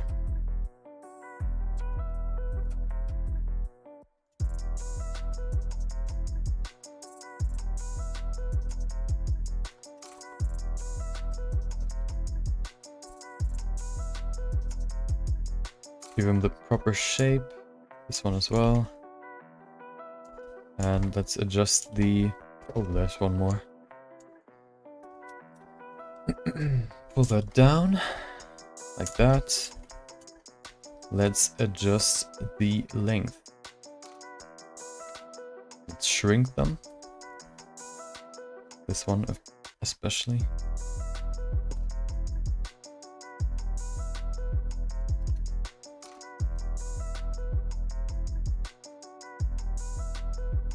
So there are a few methods of adding hair to not only the head, but also the eyelashes. There's one where you can just use these particle hairs. There's one where you can just like sculpt them. Well, that's what I did the first time on my first character. You can also use hair cards, which are basically like hairs, like a hair texture of just a few strands of hair. And if you apply the alpha texture on that, you can only see the hair, not the texture block, basically, the background. And you can use that to place the hair on the, like on the character. problem is, I mean, not problem, but that's the method that's gonna probably look the best because you have the most control over that. Let's pull them down some more.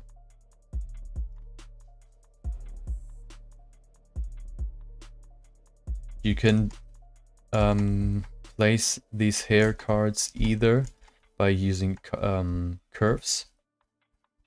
So the textures that basically are put on a plane, that plane is going to follow the curve, and that's one way how you can place them. Or you can also use these particles and say the plane should follow the flow of the particle. So these lines basically. That's the way I did it the last time I made a character with hair cards. But there are a few drawbacks. One is that, of course, the hair card is just flat. So if the rotation of the hair is wrong, you might get a hair card that's rotated wrongly. So it's not like you have the hair card that, for example,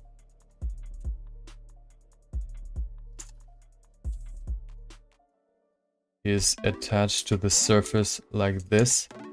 So you can just like brush it over there, and it's basically like going in this direction. What you could also get is a rotation that is more like this, and then it's like almost unusable if you just want to pull it up here, because if you look from the front you can't see the hair because it's like just flat, and if you look from the side you can see it, but that's not how the hair would like lay itself on the head. So it's kind of weird to work with. You can make it work. Okay, there's this weird like wave in there. Maybe you don't see it if you're far enough away. Let's see. Okay. Let's add the eyes. Maybe that adds some more. Okay. I think that looks pretty good. These ones, you know, this waviness looks so weird.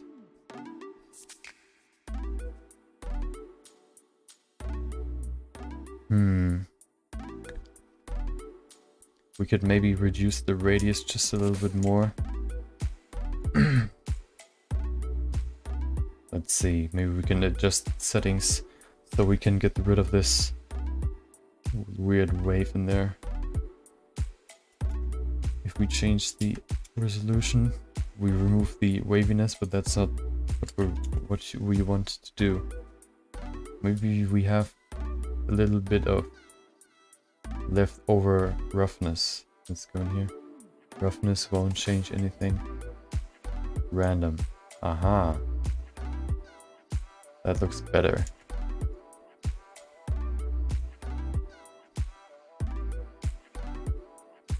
Okay.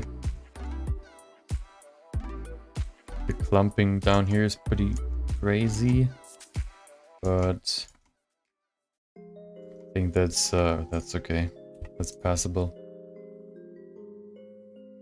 As you can see, I won't make the eyebrows using these hairs, just because it's faster to just sculpt them in. And now, if we just, let's see if that actually works. So if you go in here and just remove these faces, we can go in here, duplicate that. If we press tab, select all of them, scale -x, -1 on the x-axis. We basically mirror the object. Now we have to flip the normals so they screw up everything. Nice. Okay, that does not work. Well, then we have to... Let's go back and just... not separate these two.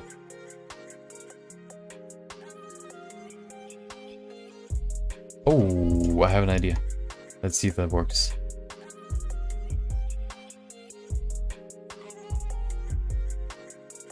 Nope, does not. Okay, maybe if you put that up there. Nope, it does not work. Okay, well, too bad. Oh no, don't crash on me. Okay, let's hope it saved progress.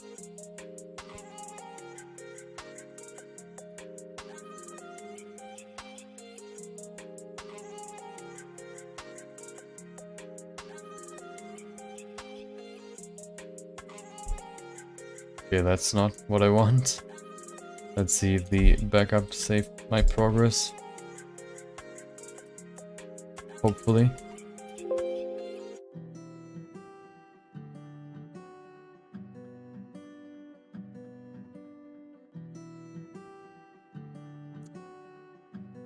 Okay, well, let's restart all of that again.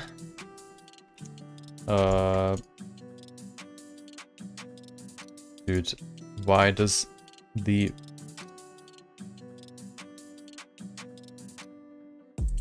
Let's see. I've enabled... What is it again? Autosave every 2 minutes. Nope, doesn't work. Maybe, well, yeah, I don't know. I'll just do it quickly then.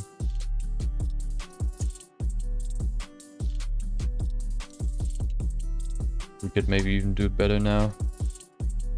Go in here and like that. Oh, so we don't need this, so we just remove it. Maybe that gets rid of the weird shapes in there, these weird faces.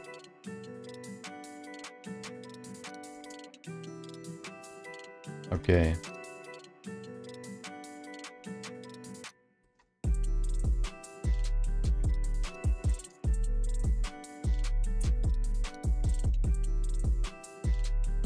Does that look better?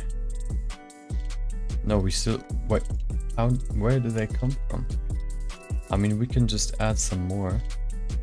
Oh.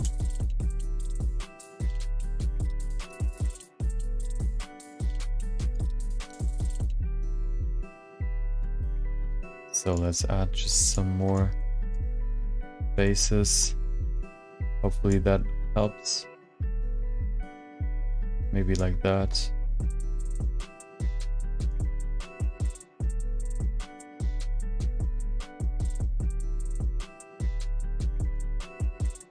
Okay.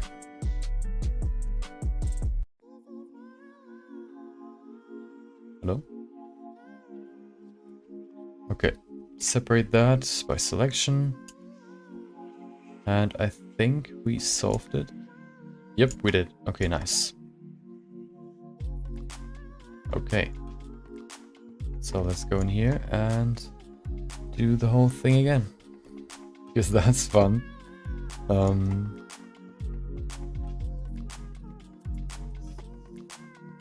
But what we can do is, of course, if you do the same thing again, we're gonna be faster, but it's still annoying.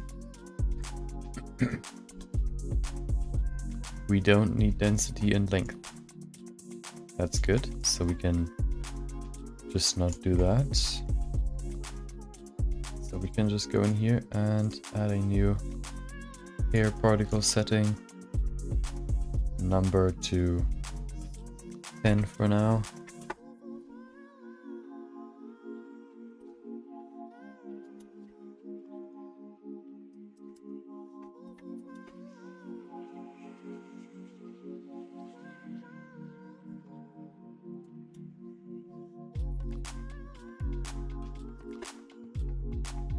Oh, the window's too big. Let's adjust that.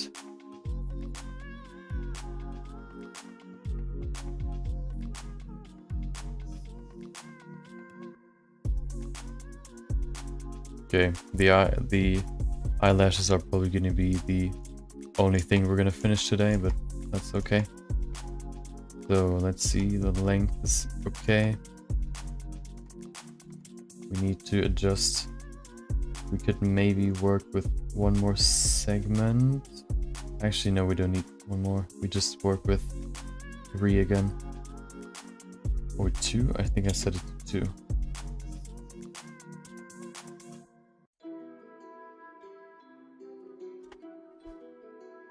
Okay. Now, if we just want to go in here and we can remove all of the... Oh, actually, let's first determine the children, like, range and all that.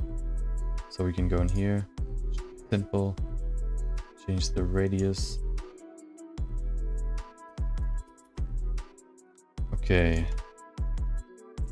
That looks pretty okay, I think. Let's change the... Oh, we can change this, for example, to 7. I think we had it at 7. 7 should be good. Number, put that lower to maybe 3. So we can see where the hair is coming from. That's pretty far apart, so we put that radius lower. Even lower, okay. Okay, that looks pretty good. Maybe just a little bit lower. Okay, that's good. Oh, let's put that to 2.5. 0.0025 meters.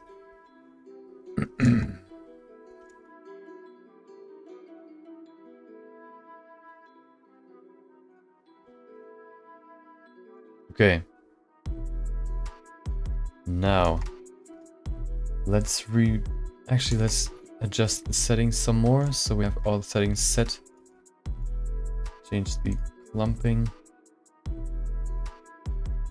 Put that to maybe 0.8. Shape. Like that. Roughness can stay the same. Hair shape.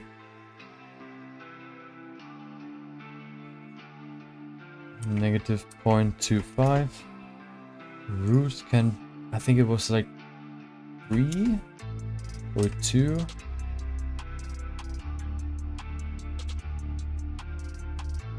I think we had it at 3. Okay.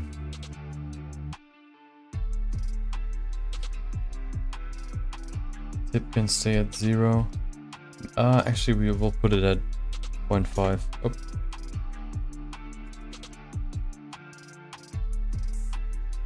Okay.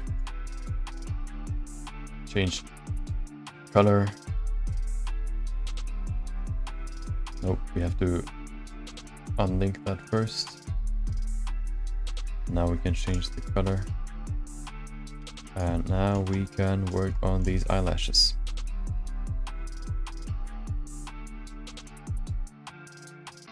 So we just remove all the parent hairs and just add them manually. Save first.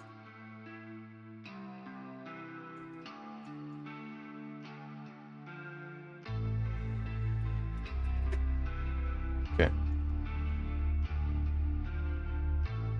Put the keys to 3. Oh, where is it? What is that? That's not a hair. Why is it like...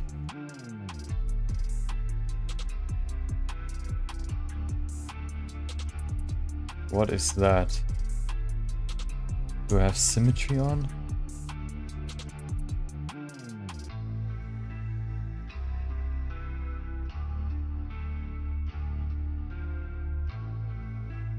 Radius. I think that's the rate. No, it's not the radius. Oh. Count. We need to put that to 1. But why is it putting it over there?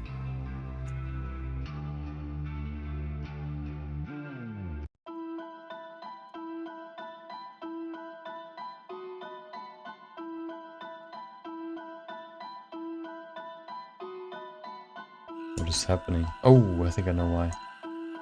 Aha. We need to apply the...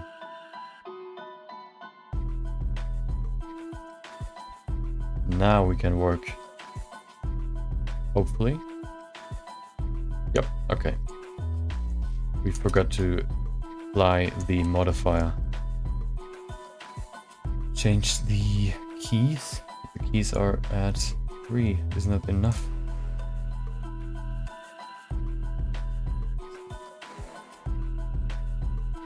We maybe have to. Path render can stay at 5.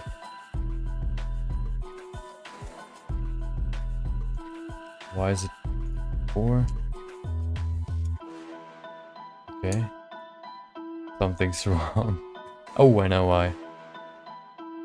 Aha.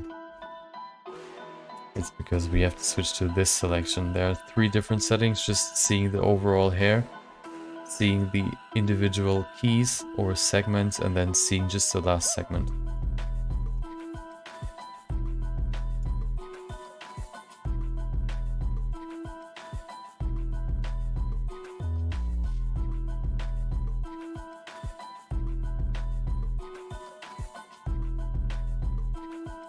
So first, of course, just adding the parents, then adjusting the shape,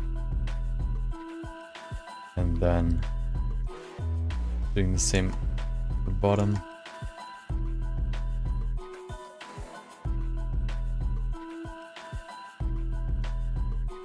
We could maybe change the length now.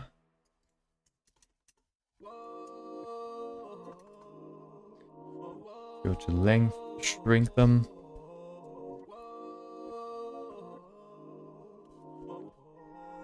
Like that.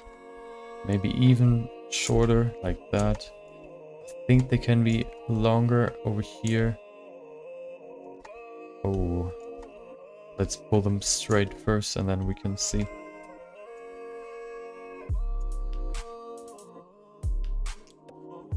Give them their proper direction.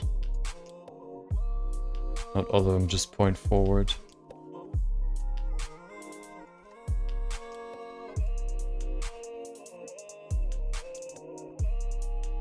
Okay. Now you have this fan. Okay.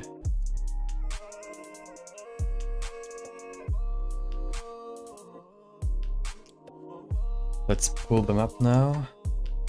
They might be a little bit too long. So let's adjust the length in terms of shrinking them.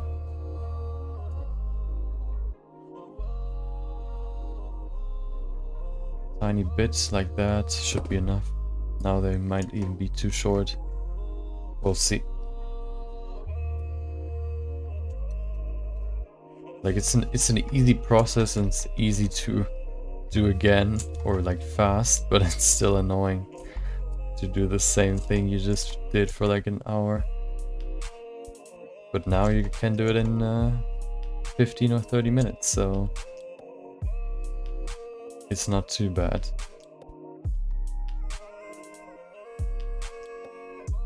But still annoying.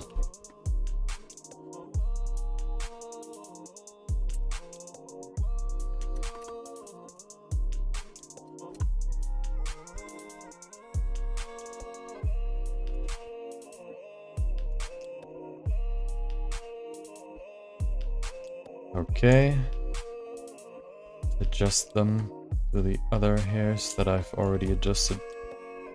Oh. Okay, now these ones as well. You know, even so, everything crashed and we have to do it again, but now we have better, like, a better surface. We don't have to delete faces, so it's not all bad. And it might even be beneficial in the long run.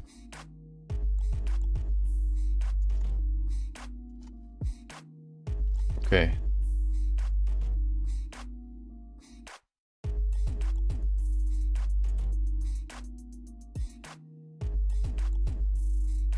Okay.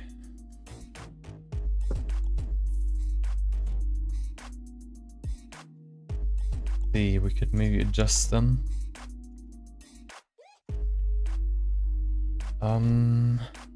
Children. Twisting, we don't need twisting. I think their radius can be higher. Let's see it in rendered view. Oh, I know what's missing. They all have the same length. That's so important. So we have to put that maybe to 0.75. So what that does is the minimum length is 0.75. And if you put that to 0.5, half of the hair will be, or I don't even really know how it's determined, but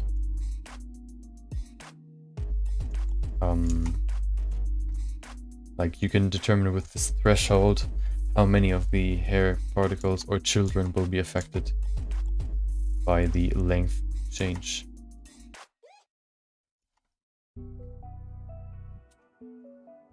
Now if we load that again.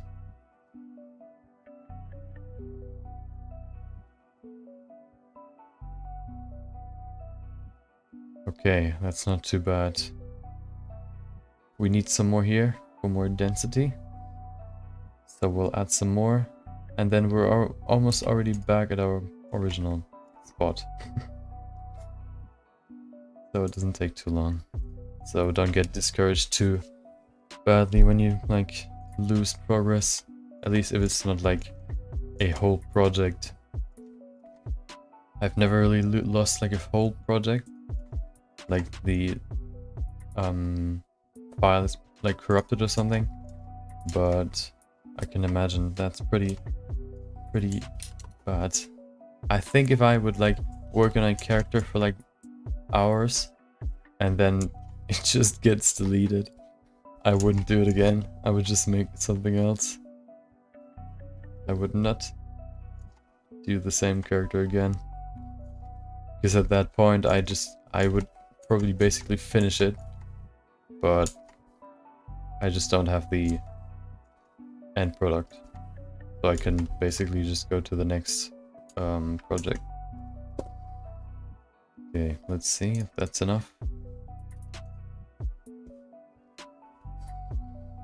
That looks pretty good.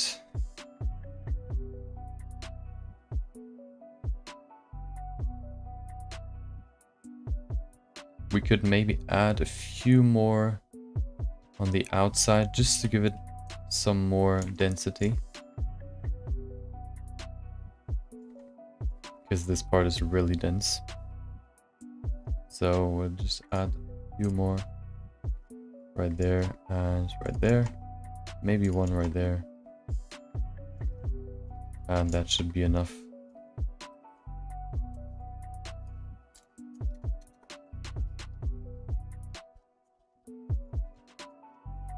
The length of these particles will be determined by the preset we've made. So in here, in these settings on the right, if we increase the particles length by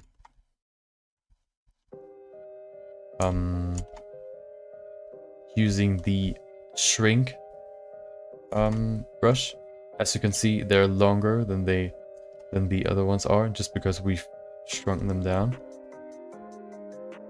Now they should have a similar length. We could maybe even make them a little bit more random. So if we just grab a few like that, and we just put them like in a different direction like that. This one can be like just slightly deviating.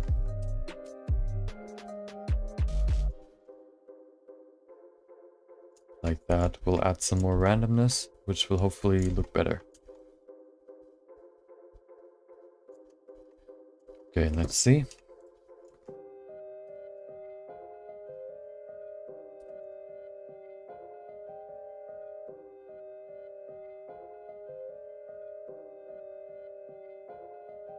Let's save. Okay, I think that looks pretty good. Let's remove the emitter.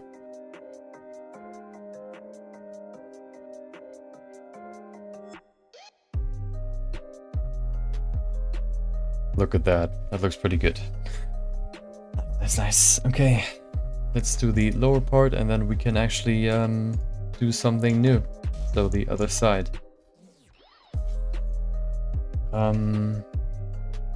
I wanna try something. I think you can actually apply convert. So if we say first, then convert. Now we can duplicate that. It's an actual mesh now. And if we go in here, select all of them, select. Aha.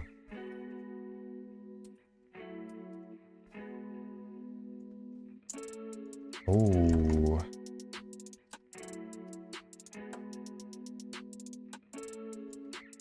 We did it. We can just duplicate it now. Oh, let's see if it actually like looks like how it's supposed to be.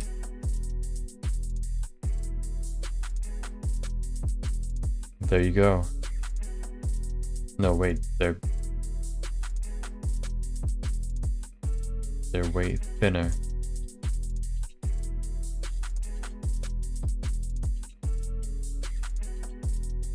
Are they?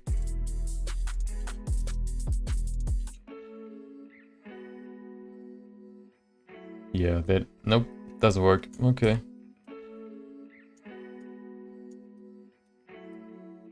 So you can convert them to a mesh. I haven't really seen a like useful function for that, but you can do it. And that actually like gives you the ability to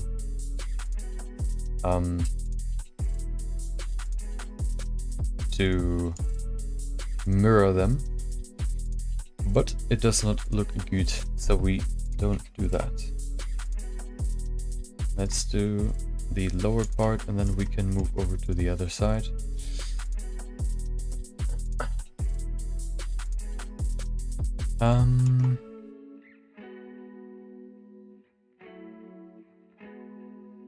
Can you copy these settings? Copy, duplicate. Can I now go in here, delete all of those?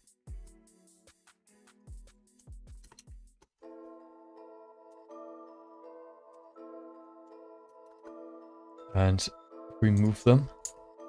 Now, if we activate or unhide this, we still have this, but now we can say this is the top pair.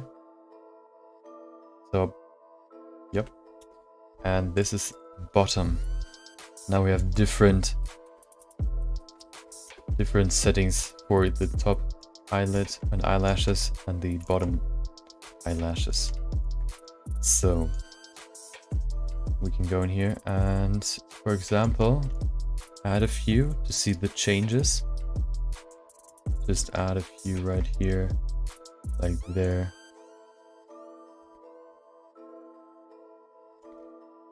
Okay.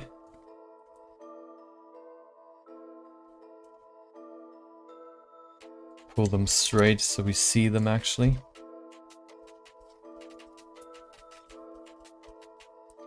Like that. And now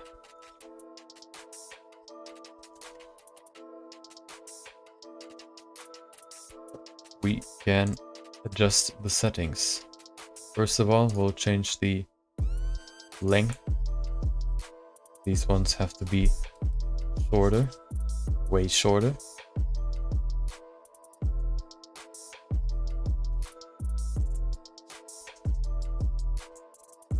That's, I think, pretty good.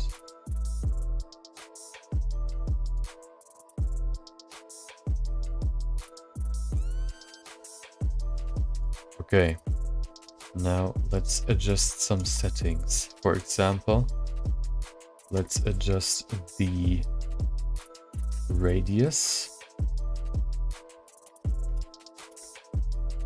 Oh, does that adjust the top one as well? Okay, well, that does not work then. Can you, like, unlink them? Well, why would you, like... Well, you can just... unset? Nope. Okay, well, doesn't work. So, you can still separate them, but you can't change these settings. So you could maybe unlink them if we wouldn't have like brushed them. So you can still adjust these parts. Disconnect here. Oh. Nope, that's not what I want. So if you want to adjust these settings up here again, you could say delete edit and then you can do that again. But that's not what we want. So we'll just work with what we have.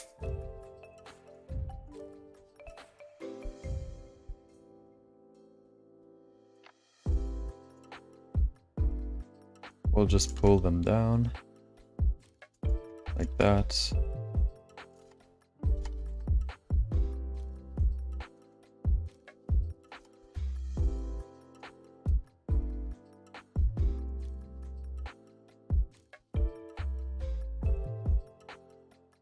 Okay.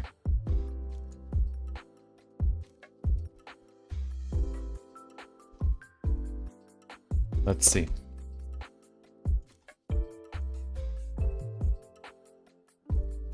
This one's kind of weird. We could maybe pull that lower by just selecting this one and then enabling or disabling preserve root position. Now if we press G or moving, we can pull it lower. That should solve our problem, or at least alleviate it a little bit. Let's see.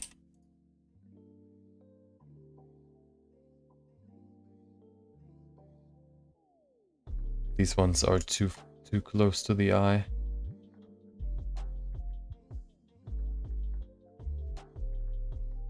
I think they can be just a little bit thinner. Maybe 2.5. That's better.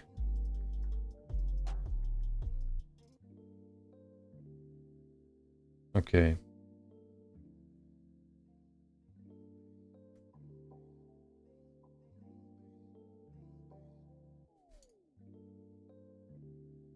I think we can remove these two.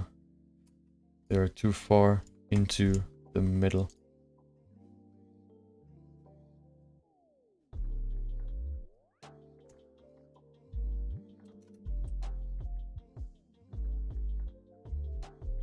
This one's also like kind of disconnected from all of the others. We could just add one more and then leave it at that. Right there. And shrink it and style it. We could also maybe adjust the length of these so they're like one of them in the middle is shorter.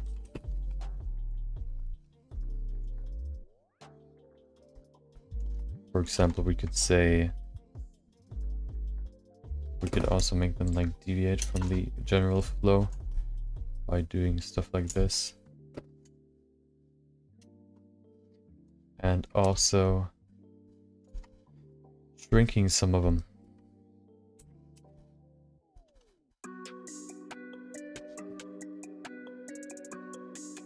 Oh, wait, let me...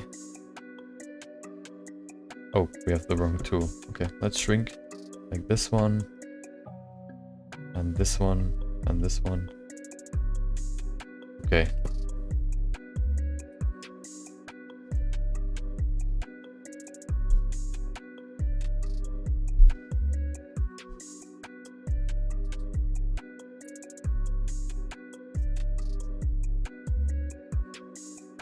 These ones are still too close to the eye. I'll adjust that. And then we're done with this side.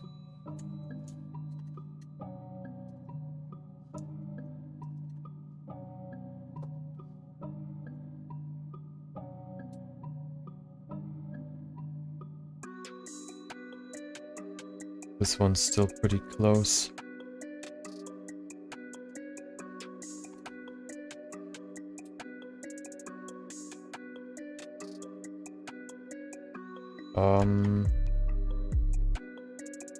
Let's see, this one's weird because it's flying in midair.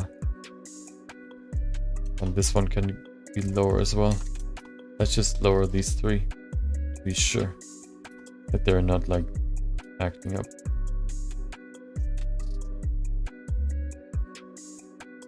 That should be enough.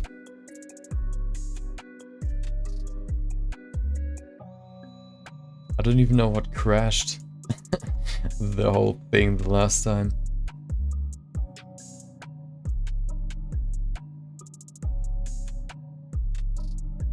It's kind of weird that there's nothing right there.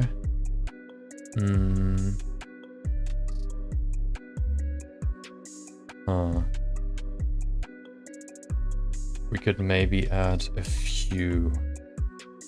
What we can do is just go in here and add a new particle system. Oh, that's so annoying to set up all the time.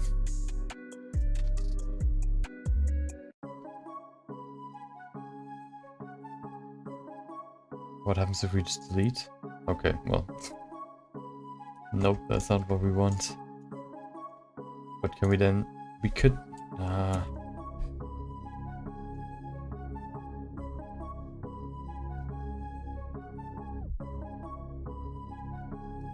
I think if we delete them now, we would still have to like add them again, but we can adjust the settings individually. I think that's gonna be more beneficial. So let's delete them and separate those two. Now we can call that bottom. We can't adjust the name of this top setting, but we can adjust the bottom, like the second one. So I think that looks pretty good. At least they kept the length and all that, so we can make it even shorter. Okay. Now we can reduce the amount to maybe 3, that should be better. And the radius as well.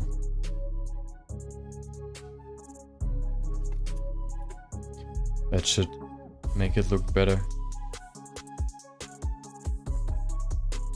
Go to particle edit.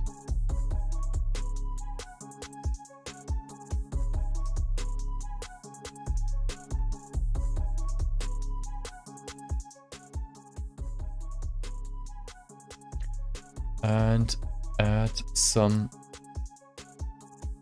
hairs.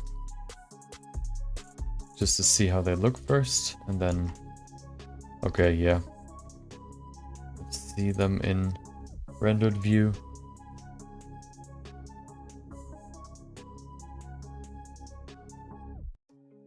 Yep. Okay. That looks better. So, we'll go back and add them back in. Shouldn't take too long.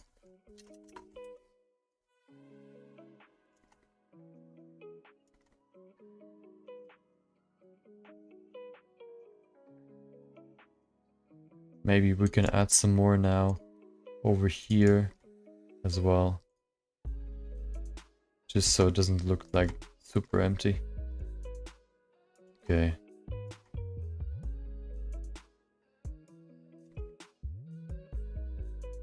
Maybe adjust the length, shrink them down.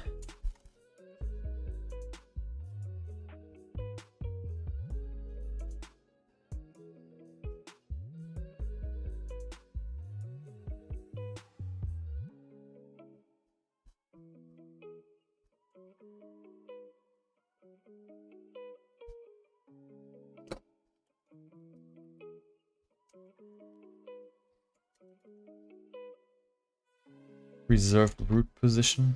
Do not pull them out of the surface.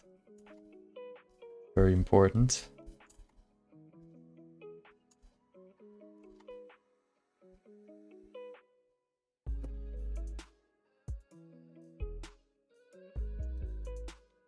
Select a few more, pull them down, like that. Okay, we don't need that many down here, so it's not as annoying to do it over again.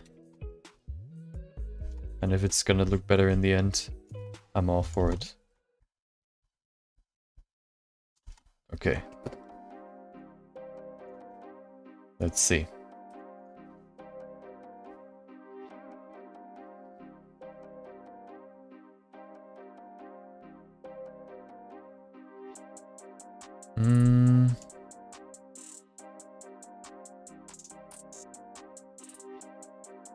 They get quite...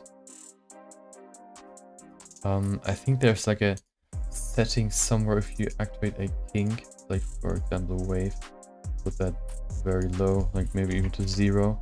You have this flatness that lets you pull them closer together, which is really useful for the bottom part. This one's still pretty high up, so we can push that down.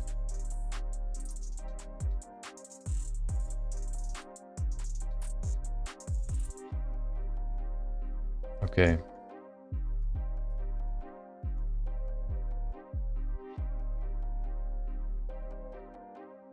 That looks pretty good. Now let's adjust the flatness just a little bit so they're not on the exact same level or height.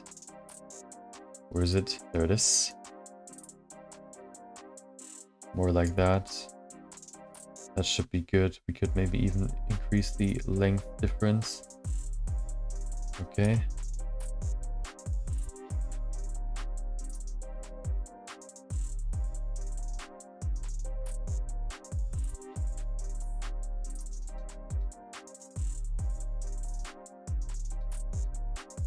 Yeah, I think that's good enough. There are like a few. Let's fill out these gaps and then we're done. These two annoy me. Let's just add 2 more and then we're done with this side. So let's grab them, make them shorter.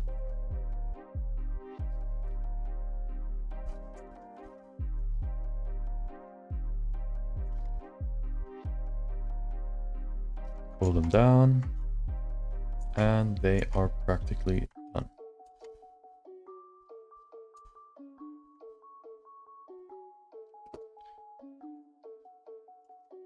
Okay.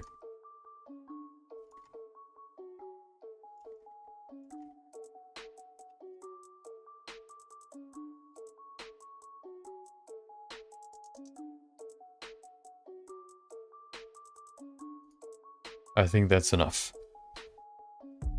Yep, that looks good. On to the other side.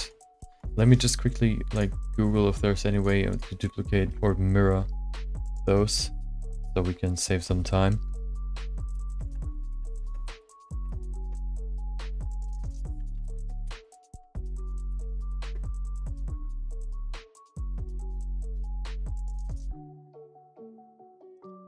Let's see if there's any way of mirroring particles.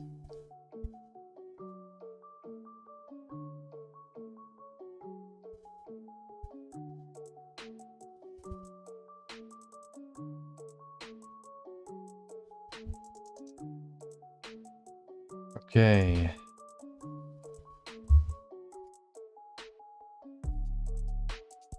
Let's see if that works.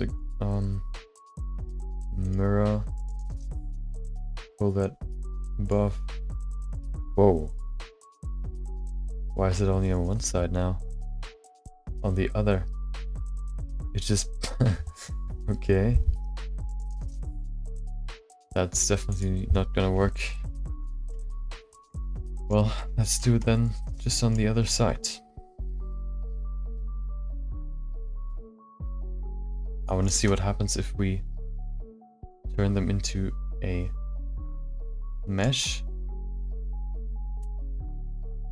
And then, why would you ever turn them into a mesh?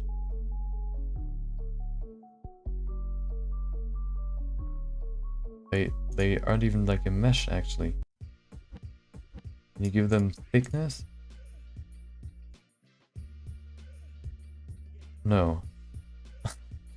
No, that's not gonna work. Why would you ever do this? Maybe if you... I have no idea. Why would you convert them? Can you convert them to something else? You can convert them to a curve. Oh. What is happening? Wait, what? Oh, I know why. So now if we go in here, add a nope, not bevel, geometry. Does that work? Bevel. Yep, right there. Oh, hello. What is that? Okay.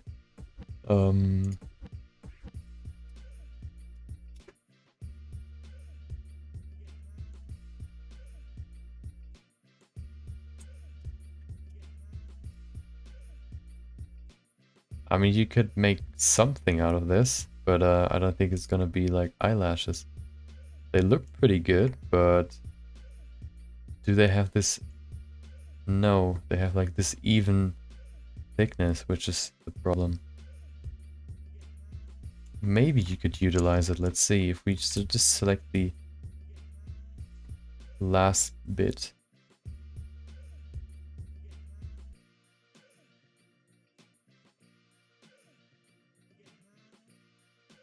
So for example, if we go in here. Oh, that's gonna be so hard. Ah, that's so annoying. That's not practically, because they look small, but they have so much geometry that it takes so long to render them that it's not really worth doing that. That's just too much processing power wasted on eyelashes.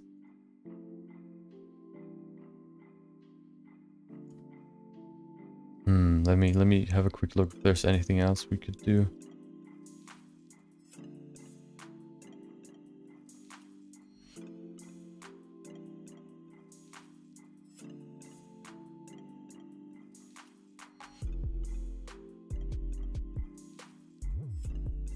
I think there's like, if you enable the...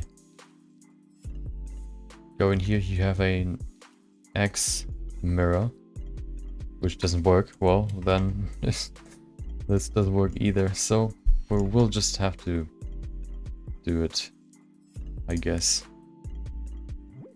Shouldn't take too long.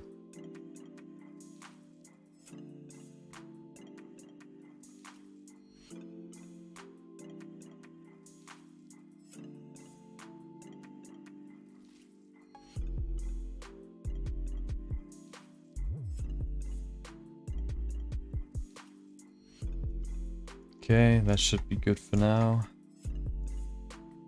Make them like adjust the length.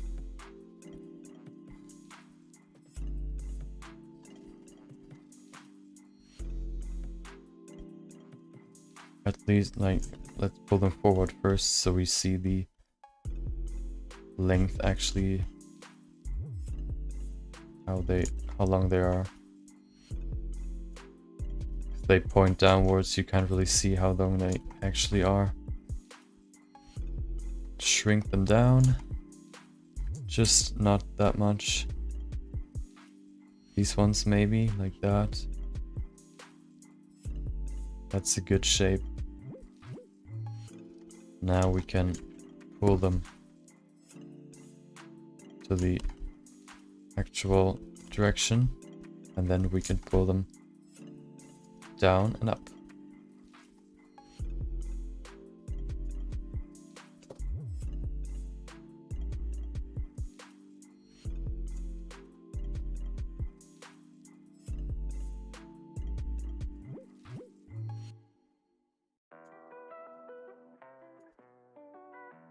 Okay. Easy peasy. Might not be the correct shape yet, but it should be a good first try. Do the next bit.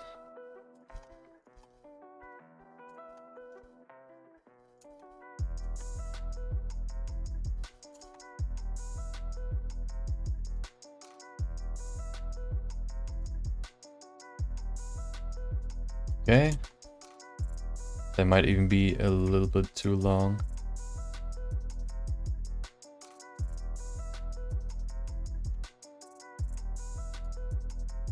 We'll see. Grab some more. Pull them up.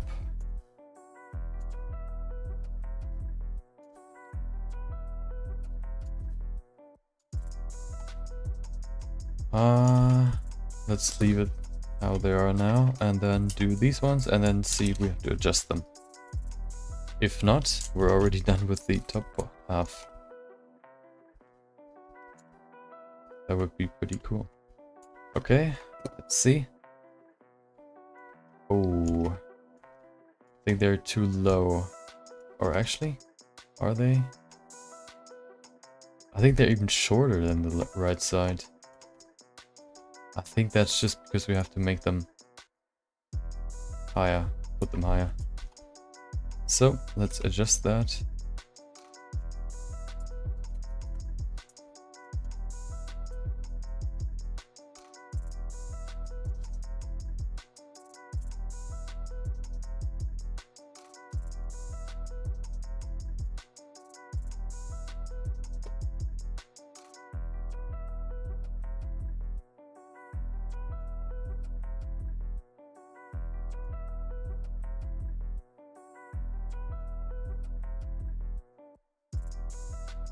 That's pretty good.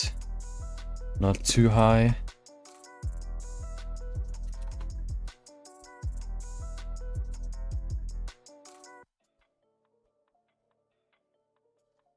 I think that's pretty good. Let's see. Let's check. Very seductive. Let's see if they are long enough and like semi-symmetrical. They don't have to be like fully symmetrical, but still. I think that looks pretty good. This side looks more dense, so we might have to add some more. Just to put some more density in there.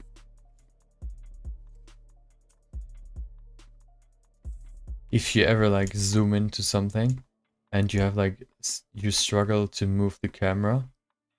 Like for example, now I still scroll forward, but I'm not zooming in. That is because you basically, every time your viewport has a certain anchor point, just like every other item has. Which means if you, for example, move over here and select a UV sphere and move it somewhere else, if you press the comma, I think it's the button written right next to the 0 on the numpad, you can focus on a certain object, and now your pivot point or anchor is this orange point, which means if you now rotate, you rotate perfectly around this sphere, and if you zoom in too much, you're basically at the position of this point, so you can't really zoom in anymore because you're in the middle. The only thing you can do is not even if you like rotate and then try to move forward, it doesn't work. You have to move out, and that's the only thing you can do. If you want to move in more, you can readjust your anchor point. For example, if you are like here and you want to rotate around this head, you can select, for example, the eyelids, what we want to adjust. Press this button, the comma, and you focus on these two. And now you can adjust your viewpoint position easier. Of course, you could just move there using shift and middle mouse button, but that's kind of tedious.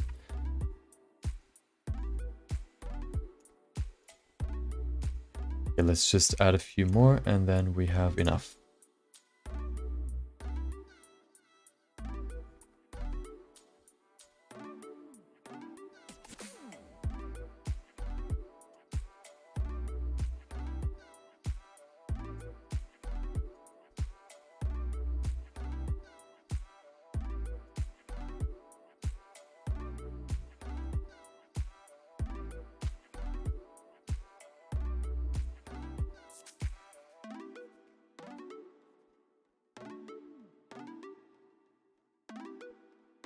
Okay, maybe make them like deviate from the general flow, just to add some more variety. Add some more fun into the whole thing. Let's see.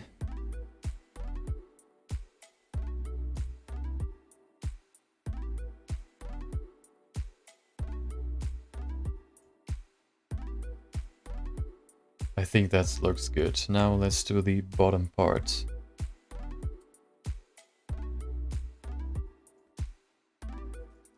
So we have to switch the particle setting and we add some over here.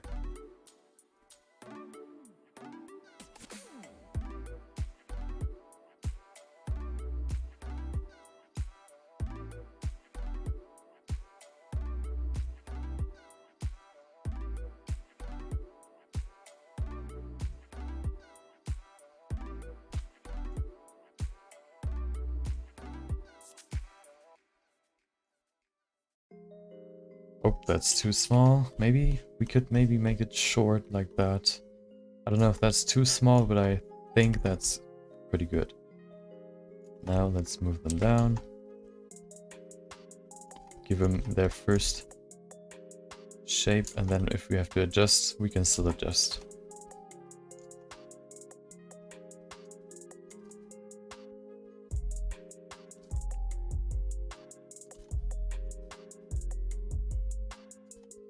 Okay, go back to object mode, see if that looks good or not.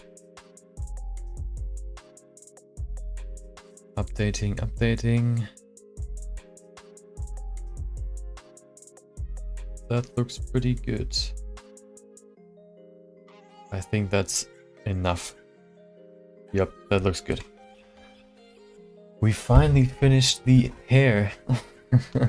Took us long enough, so let's save that. Or me, I'm the one that made a mistake.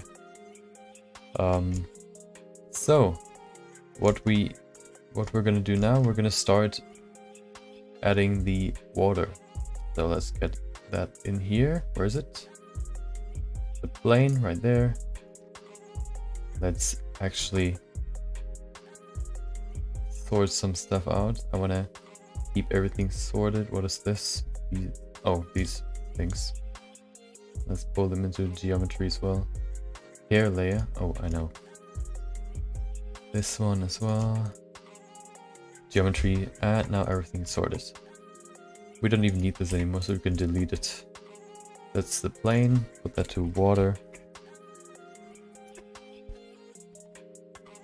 And now let's see if we can work with a displacement modifier. If we add that, go into the texture setting, we can change the displacement texture. Right now it's nothing, so it just pushes everything down. Black means pushing it down, and white means pushing the faces or vertices up. So if we switch to, for example, wood, you can see, we need to add more geometry. We can do that by going in here and saying we need a subdivision surface that just gives it more geometry by creating 4 faces out of this one single face by basically putting one cut right there and one cut right there.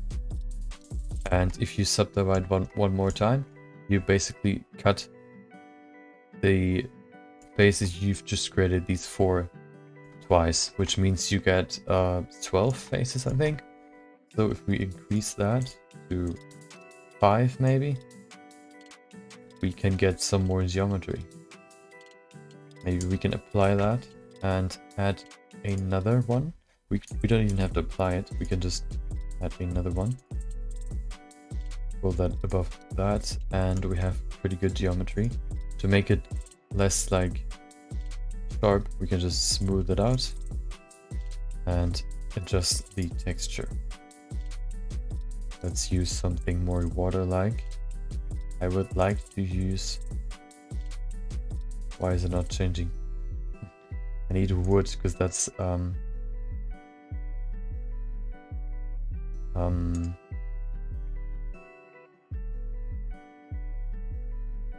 bands. We need rings to get this. And now saw, try. We need a sign to get this smoothness. And now we need to, like, I want to adjust the size and all that, but none of these settings actually work. But why? Why not? Please give me my settings. Improve Berlin, original Berlin, nothing works. Why not? What happens if I switch that to something else first? Voronoi looks pretty good as well. Maybe we can add that as well. But right now I wanna adjust this wood.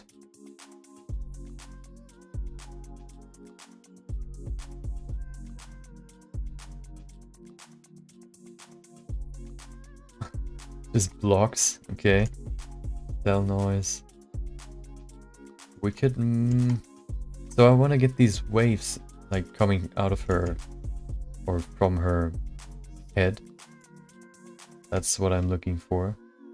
But it doesn't seem like we can use this because I want to change the turbulence, which it won't let me right now, but I don't know why. Let's play around some more. Aha. Ring noise. We don't need crackle, we need one of the other settings. This one looks pretty good or promising. Oh, maybe this one. Oh, actually no, let's switch back to what? Oh, this one's pretty good. Okay, we have to adjust the strength, put that down more like this. So now we can change the turbulence down, so it's not that crazy. Nabla, I don't know what that does. Size. So we could maybe first do some big waves. Like that. That looks pretty good for like water, but we have to adjust the strength to make it just a little bit like rippling. Okay, apply just a slight ripple, and then we can go in here and add another displacement map or displacement modifier. Add a new texture. Separate that texture right there. And now if we switch that to clouds, for example. Let's see. Does that apply that for both of them? We have to switch this one to texture 1. No, texture 0 actually. And this one to texture 2. And now we can adjust both of them individually. So if we go into texture 2 and switch that, clouds looks pretty good. We can adjust the size. Depth adds more detail, which we don't necessarily need. I think I'm gonna switch to the Musgrave. Nope, the Voronoi. Let's see if we have anything that's more smooth than this. Actual distance. Distance squared. Okay. You can definitely make some interesting environments with this.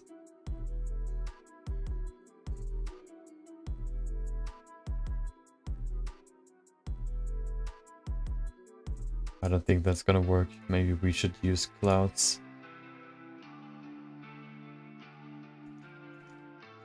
Adjust the strength. Make it really, really weak. Right now it's at 1.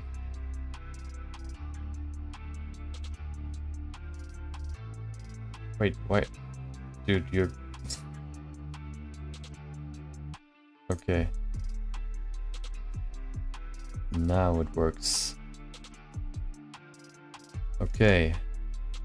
Let's see that from the camera perspective. That's too much waves, so we put that lower. We want it like at 0.001 maybe. Put that at 0.001 as well. Just to see how much it affects the whole thing.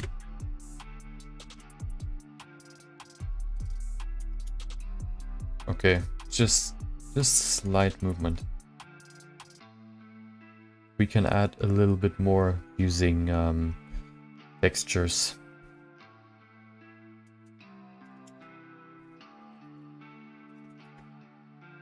I think that looks pretty good. Let's see. Render it, save it first. Hopefully we can save before it crashes again.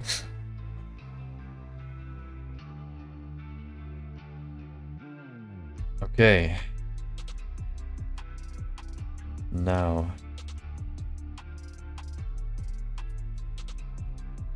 He looks kinda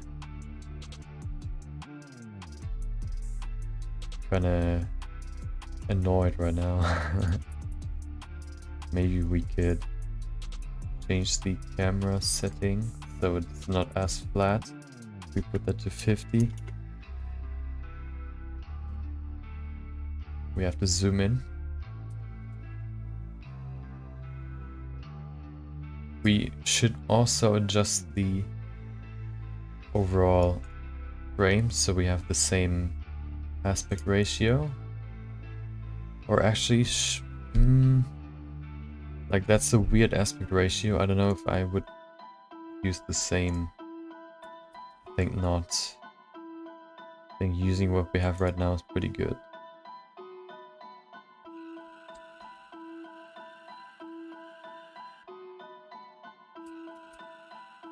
Maybe zooming in some more and pulling it higher so I have everything in frame.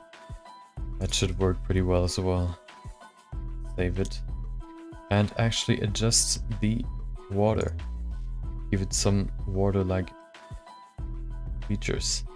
For example, putting in roughness at 0. This water is not is fully reflective. Then also change it to transmission. Aha. We should maybe change the... We could use another HDRI. I don't think we have a good like forest HDRI. Let's see what we can find. A good source for HDRIs, which are high dynamic range images. Basically 360-degree images that are used for lighting a 3D scene. You can find really good ones on hdrihaven.com. They are all free and free to use, even in commercial stuff. They also have textures and models as well. I think they're 3D scanned models. Looking for some nice nature, maybe a dense forest. You probably can't see what I'm seeing. Let's just actually switch to a different scene so you can see what I see. Nice. So this is my reference actually. I'm not going to use that. We're going to look through these HDRIs. You won't see my face. I think you can bear that for a few minutes. This one looks pretty good. We'll keep that open for now. Maybe there's one more that's like greener. This one's pretty brown. This one maybe. Like a dense forest would be the best. You could, oh, forest. There you go. Well, I don't need like a fall forest with no leaves.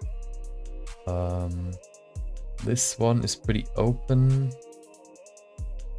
This one looks pretty good. Ooh, interesting. Nice mist in there. This one looks also. Ooh, this one's good. I think we have a few. Okay, let's see which ones. This one's pretty good.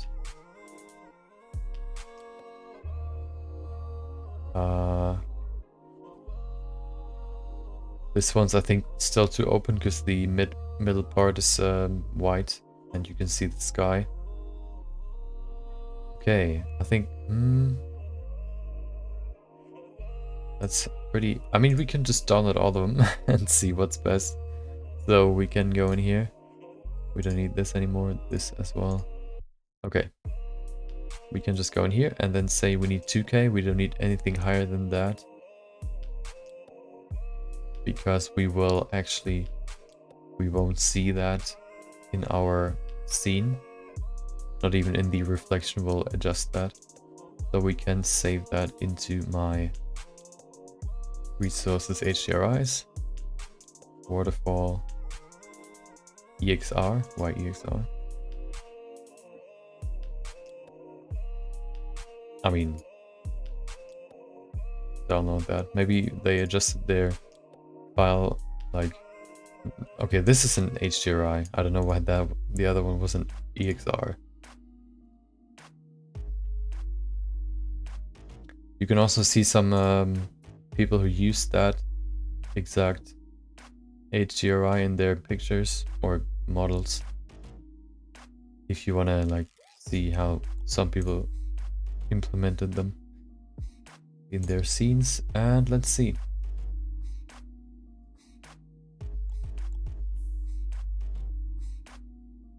Now, let's see what we got. Go to worlds and drag, link something else. Let's see. Where's the forest? Let's use this one first. I would like something that's pretty green. This one maybe. You can't really see it, but that's not too bad. Right now I'm just looking for a good reflection and light source. Maybe this one. This one's pretty dark. But it looks pretty jungle-like. I think this one's so far my favorite. Also because you have this nice highlight on her forehead. We have one more. Let's see how that looks. I think the second to last one was the best. We could still adjust the lighting so it's more green. Let's do that. Just add a hue saturation.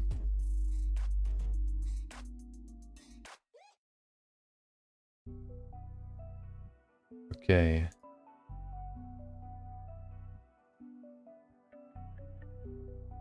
Let's just do it by going in here and using a color ramp. Now we can set the darkest color, something dark green.